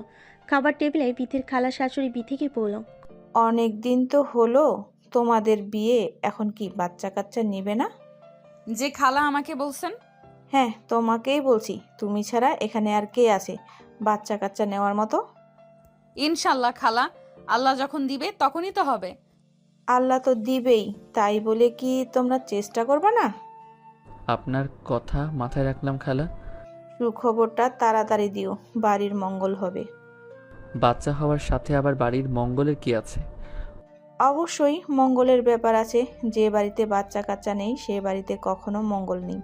ও আচ্ছা, বুঝলাম, আপনাদের সব পুরনো দিনের চিন্তা ভাবনা তো। কথা বলতে বলতে সবাই খাওয়া দাওয়া শেষ করলো। যার যার মতো রুমে চলে গেল। আরিয়ান বিথিকে আবার রাতে ধরলো। সারা রাত বিথিকে অনেক আদর করলো। বিথি অনেকটা অসুস্থ হয়ে পড়েছিল। সকালে ঘুম থেকে উঠতে তার একটু দেরি হয়ে গেল। তার খালা শাশুড়ি উঠে দেখে বিথি এখনও ঘুম থেকে ওঠেনি। এটা দেখে সে বিথির দরজার কাছে যায় আর ডাকা শুরু করে। বিথির দরজা খুলে দিলে তার খালা শাশুড়ি দেখে বিথির কাপড় চোপড় এলোমেলো হয়ে আছে। তার খালা শাশুড়ি রেগে গিয়ে বলল, এ কি অবস্থা তোমার, আর কি অবস্থা তোমার জামা কাপড়ের? এইভাবে দরজা খুলে দিতে লজ্জা করলো না তোমার? সরি খালা, আমি একটু অসুস্থ তো তাই বুঝতে পারিনি। অসুস্থ আর বুঝতে পারবো নাই মানে? কয়টা বাজে এটা খেয়াল আছে তোমার? এখনো ঘুম থেকে উঠো নাই যে? আমি এখনই ফ্রেশ হয়ে নিচে আসতেছি। ফেস তো হতেই হবে, যে অবস্থা দেখতেই তো পারতেছি। আপনি যান, আমি এখন আসতেছি। গোসল করে ভালোভাবে নিচে আসো। জি আচ্ছা। লজ্জা পেয়ে বিথি তাড়াহুড়ো করে গোসল করতে গেলে গোসল করে সে নিচে গেল। নিচে যাওয়ার পর তার খালা শাশুড়ি তাকে অনেক নোংরা নোংরা কথা শোনালো। বিথি অনেক কান্না শুরু করলো। আরিয়ান তাদের চেঁচামেচি শুনে নিচে গিয়ে দেখলো বিথি কান্না করতেছে। সে তার খালাকে বলল, খালা, আপনি আসার পর থেকে দেখতেছি বিথিকে আপনি সহ্য করতে পারতেছেন না কেন, কি সমস্যা? খালা তখন বলে উঠল, কত বেলা হয়ে গেছে, এখনো ঘুম থেকে উঠুনি যে? আরিয়ান তখন বলল, এই খালা, ও অসুস্থ, এই জন্য উঠতে দেরি হয়েছে। তা কালকেই তো দেখলাম ভালো রাতের মধ্যে আবার অসুস্থ হয়ে পড়লো কিভাবে? অসুস্থ মানুষ কখন কিভাবে হবে এটা কি বলে কয়ে আসে? ওহো আরিয়ান, চুপ করো তো প্লিজ। তুমি চুপ করো, তুমি যাও রুমে যেয়ে চুপচাপ শুয়ে থাকো। রুমে গিয়ে শুয়ে থাকবে মানে? রান্না বান্না কে করবে? কে করবে? আবার মা করবে। বিথি অসুস্থ, অসুস্থ শরীর নিয়ে কেউ এখন রান্না বান্না করবে? তোর মা বয়স্ক মানুষ, তোর বউকে রুমে শুইয়া রাইখা তোর মাকে দিয়ে কাজ করাবি? ওহ বুবু, তুই কি শুরু করলি বলতো? বিথি অসুস্থ, তুই কি কথা বলতে পারছিস না? অসুস্থ হলে শুয়ে থাকতে হয় না, তাহলে অসুখ আরও বেশি হয়ে কাজ কাম করবে, খাওয়া দাওয়া করে ওষুধ পানি খাইলেই তো অসুখ ঠিক হয়ে যায়। সব সময় শরীর একরকম থাকে না খালা। আরিয়ান, তুমি রুমে যাও তো। মা, তুমি খালাকে কিছু বলো। এভাবে কথায় কথায় বিধির ভুল ধরা বন্ধ করতে বলো প্লিজ। বলে আরিয়ান বিথিকে নিয়ে রুমে চলে গেল। রুমে গিয়ে বিথিকে বিছানায় শুয়ে দিল। আরিয়ান ফ্রেশ হয়ে এসে বিথির মাথা টিপে দিচ্ছিল। বেচারা খুব মন খারাপ ছিল। আরিয়ান এটা বুঝতে পারলো, কি বলবে ভাষা খুঁজে পাচ্ছিল না। তখনই আরিয়ানের মা আসলো, এসে বিথিকে বলল, মা, কিছু মনে করো না, তোমার খালার অনেক বয়স হয়ে গেছে তো, ওর মাথাও ঠিক নেই, তাই কখন কার সাথে কিভাবে কথা বলতে হয় এটাও বুঝতে পারে না। তুমি কিছু মনে করো না মা, 2 দিনের মধ্যে চলে যাবে। বিথি বলল, না না মা, কি যে বলেন, আমি কিছু মনে করিনি। খালা বয়স্ক মানুষ, ভুল ত্রুটিতে ধরবেই। আমি জানি তোমার অনেক অভিমান হয়েছে। না মা, এমন কিছু না, আমারই তো ভুল, আজ অনেকটা লেট হয়ে গেল। কোনো লেট হয়নি, তোমার শরীর খারাপ বেশ করেছো, শুয়ে আছো, শুয়ে থাকো, আমি খাবার তোমার রুমে পাঠিয়ে দিব। মা, আপনি রান্না করবেন কেন? আমি রান্না করতেছি।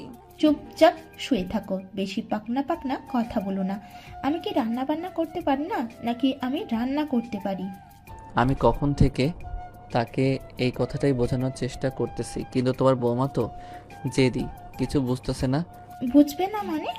তুই বোঝা, ও যেন রুম থেকে বের না হয়, তুই ওর পাশে বসে থাক। আরিয়ানের মা রুম থেকে বের হয়ে যাওয়ার পর তার খালা আসলো। রুমে এসে বিথিকে বলল, বিথি বলল।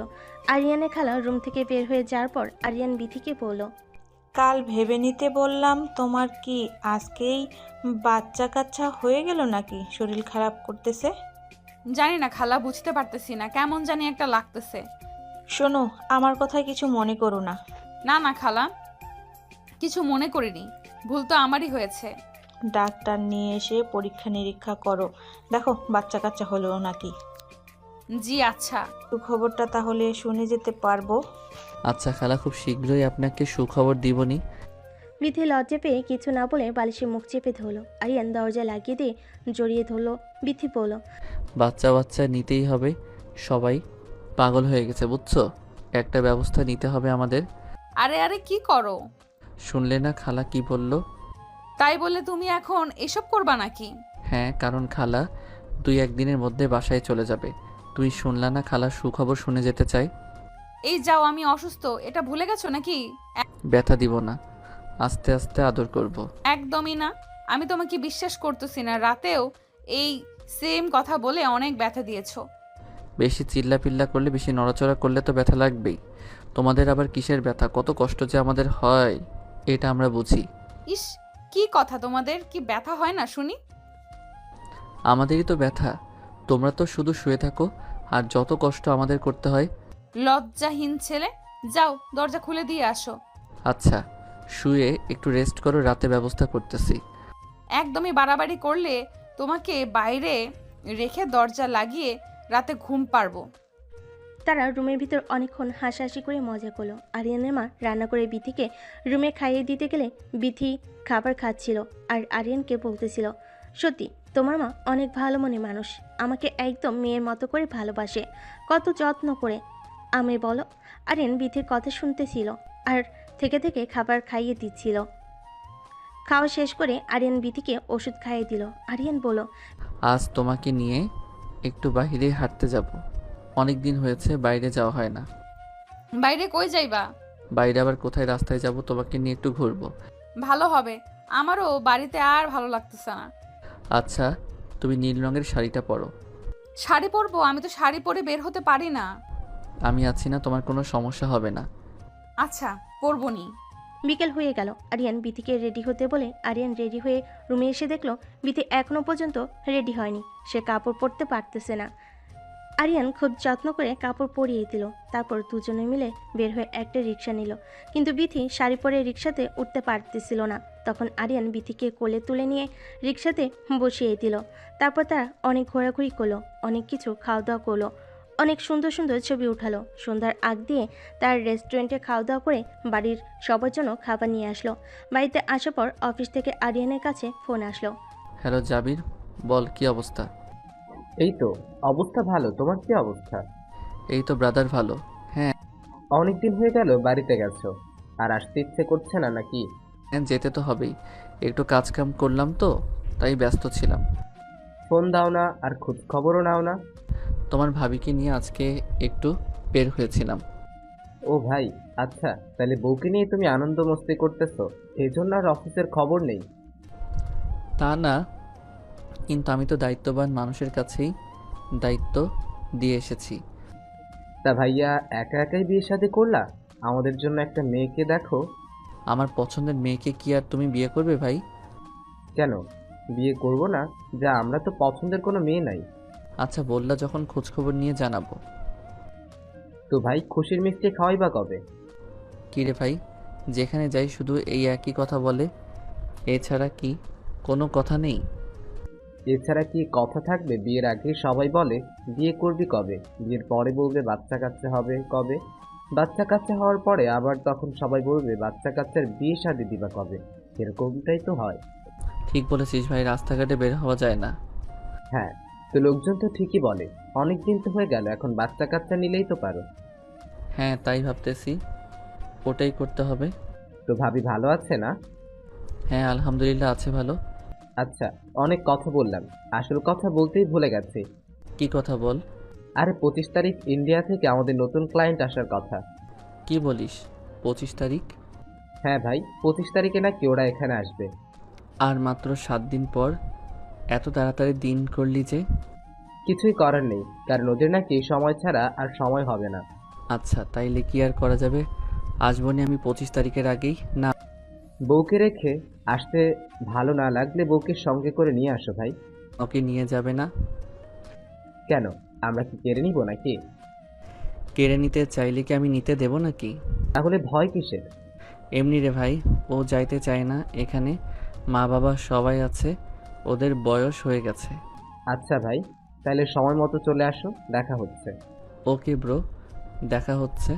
আরিয়ানকে অনেকক্ষণ চিন্তিতভাবে কথা বলতে দেখে বিথি আরিয়ানকে বলল। কি কোনো প্রবলেম হয়েছে?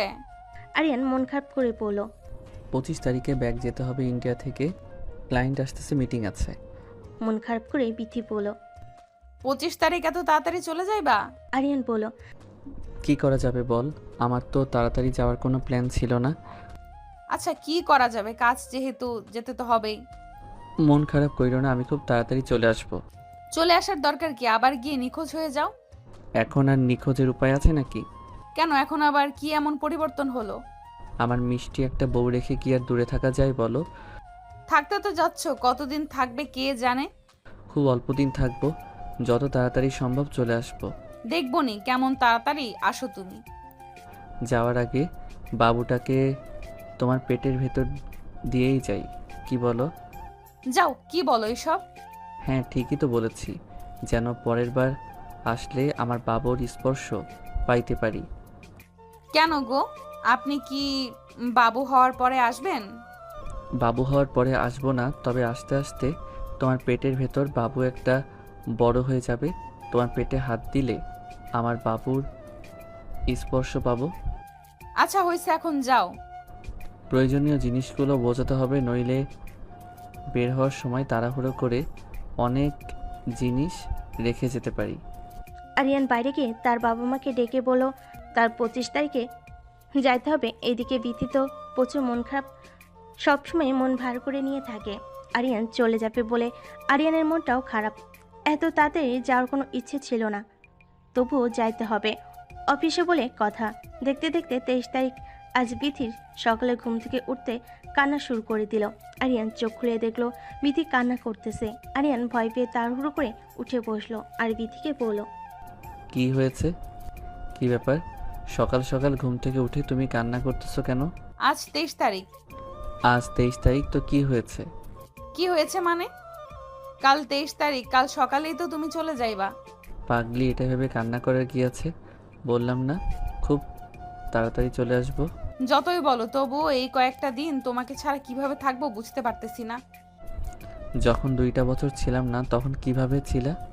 কিভাবে যে ছিলাম ওটা শুধু আমিই জানি, ওটা কাউকে বোঝানোর মতো কথা না। জানি, আমি খুব কষ্টে কাটিয়েছো। ঢাকা যেয়ে আবার আমাকে ভুলে যাবে না তো? পাগল তুমি, তোমাকে ভুলবো আমি? ভুলতেও তো পারো।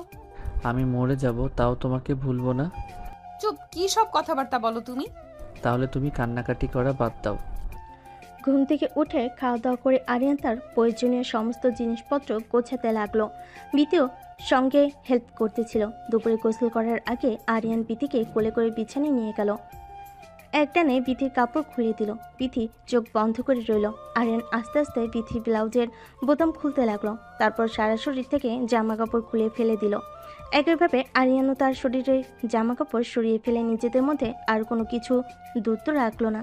দুজনেই মিলেমিশে একাকার হয়ে গেল। প্রচুর আদর করলো। বিথি বলল, ইস, ব্যথা লাগছে। আর একটু সহ্য করো। আর একটুও পারবো না, তুমি ছাড়ো আমায়। আর একটু বাবা, ঠিক হয়ে যাবে, চলেই তো যাব। চলে যাবা বলে এতটা বেশি ব্যথা দিবা? আমার ভালো লাগছে, বোঝো প্লিজ।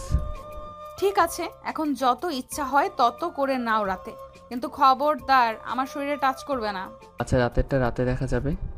চলে যাওয়ার আগে এভাবে ঝামেলা করবে না। ঝামেলা আবার কই করলাম? তুমি তো ঝামেলা করতেছো। তারপর দুজনেই উঠে দুপুরের গোসলটা সেরে নিল। সবার সাথে গল্প গুজব করতে করতে বিকেলটা পার হয়ে গেল। সন্ধ্যায় খাওয়া দাওয়া করে আরিয়ান তাড়াতাড়ি ঘুমাতে গেল, কারণ সকালে তাড়াতাড়ি করে উঠতে হবে, চলে যাইতে হবে। বিথিও বেশি দেরি না করে ঘুমাতে চলে গেল। দুজনেই ঘুমিয়ে পড়ল। অনেক রাতে বিথি আরিয়ানকে জড়িয়ে ধরল, আরিয়ানও বিথিকে জড়িয়ে ধরল। আরিয়ান বিথির গলায় কামড় দিল। আহ করে চিৎকার করে উঠল। এই সুযোগে আরিয়ান বিথির ওপর আবার ঝাঁপিয়ে পড়ল। বিথি আহ উফ কি শব্দ করতেছিল। আরিয়ান প্রচণ্ড মজার সঙ্গে সারাটা রাত বিথির শরীর একদম কামড়ে ফেল। সকালে ঘুম থেকে উঠে রেডি হয়ে আরিয়ান বের হয়ে গেল। 4-5 দিন পর হঠাৎ করে বিথি মাথা ঘুরে পড়ে গেল। আরিয়ানের মা ডক্টর নিয়ে এসে বিথিকে পরীক্ষা করে দেখলো। বিথি প্রেগনেন্ট। ডক্টর বলল, সুখবর আছে, মিষ্টি খাওয়ান। কি সুখবর ডক্টর বলেন? আপনার ছেলের বউ মা হতে যাচ্ছে। সত্যি ডাক্তার, সত্যি বলছেন আপনি? একদমই সত্যি বলতেছি। আল্লাহ, কি বলেন, বিশ্বাসই তো করতে পারছি না। ডক্টরের মুখ থেকে এমন কথা শুনে অনেক খুশি হলো। তারপর আরিয়ানকে ফোন দিয়ে তারই সুখবরটা জানালো। আরিয়ানও প্রচুর খুশি হলো। এই খবর শোনা মাত্র আরিয়ান বলল, যত তাড়াতাড়ি সম্ভব আমি বাড়িতে আসতেছি মা। আরিয়ান তার মাকে বলল বিথিকে যেন চোখে চোখে রাখে, একদম যেন কোনো কাজ করতে না দেয়। আরিয়ানের মা আরিয়ানের সব কথা শুনে কোনো কাজ করতে দেয় না। 7-8 দিন পর আরিয়ান বাড়িতে আসলো। এসে বলল, থ্যাংক ইউ সো মাচ। দূর পাগল, থ্যাংক ইউ বলার কি আছে? এই যে আমার বেবিকে দুনিয়াতে নিয়ে আসার জন্য। কষ্ট তো তুমি বেশি করেছো। আরিয়ান বিথিকে জড়িয়ে ধরে কপালে চুমা দিল। তারপর তাদের নতুন সুখের জীবন শুরু হলো। গল্প এখানেই সমাপ্তি।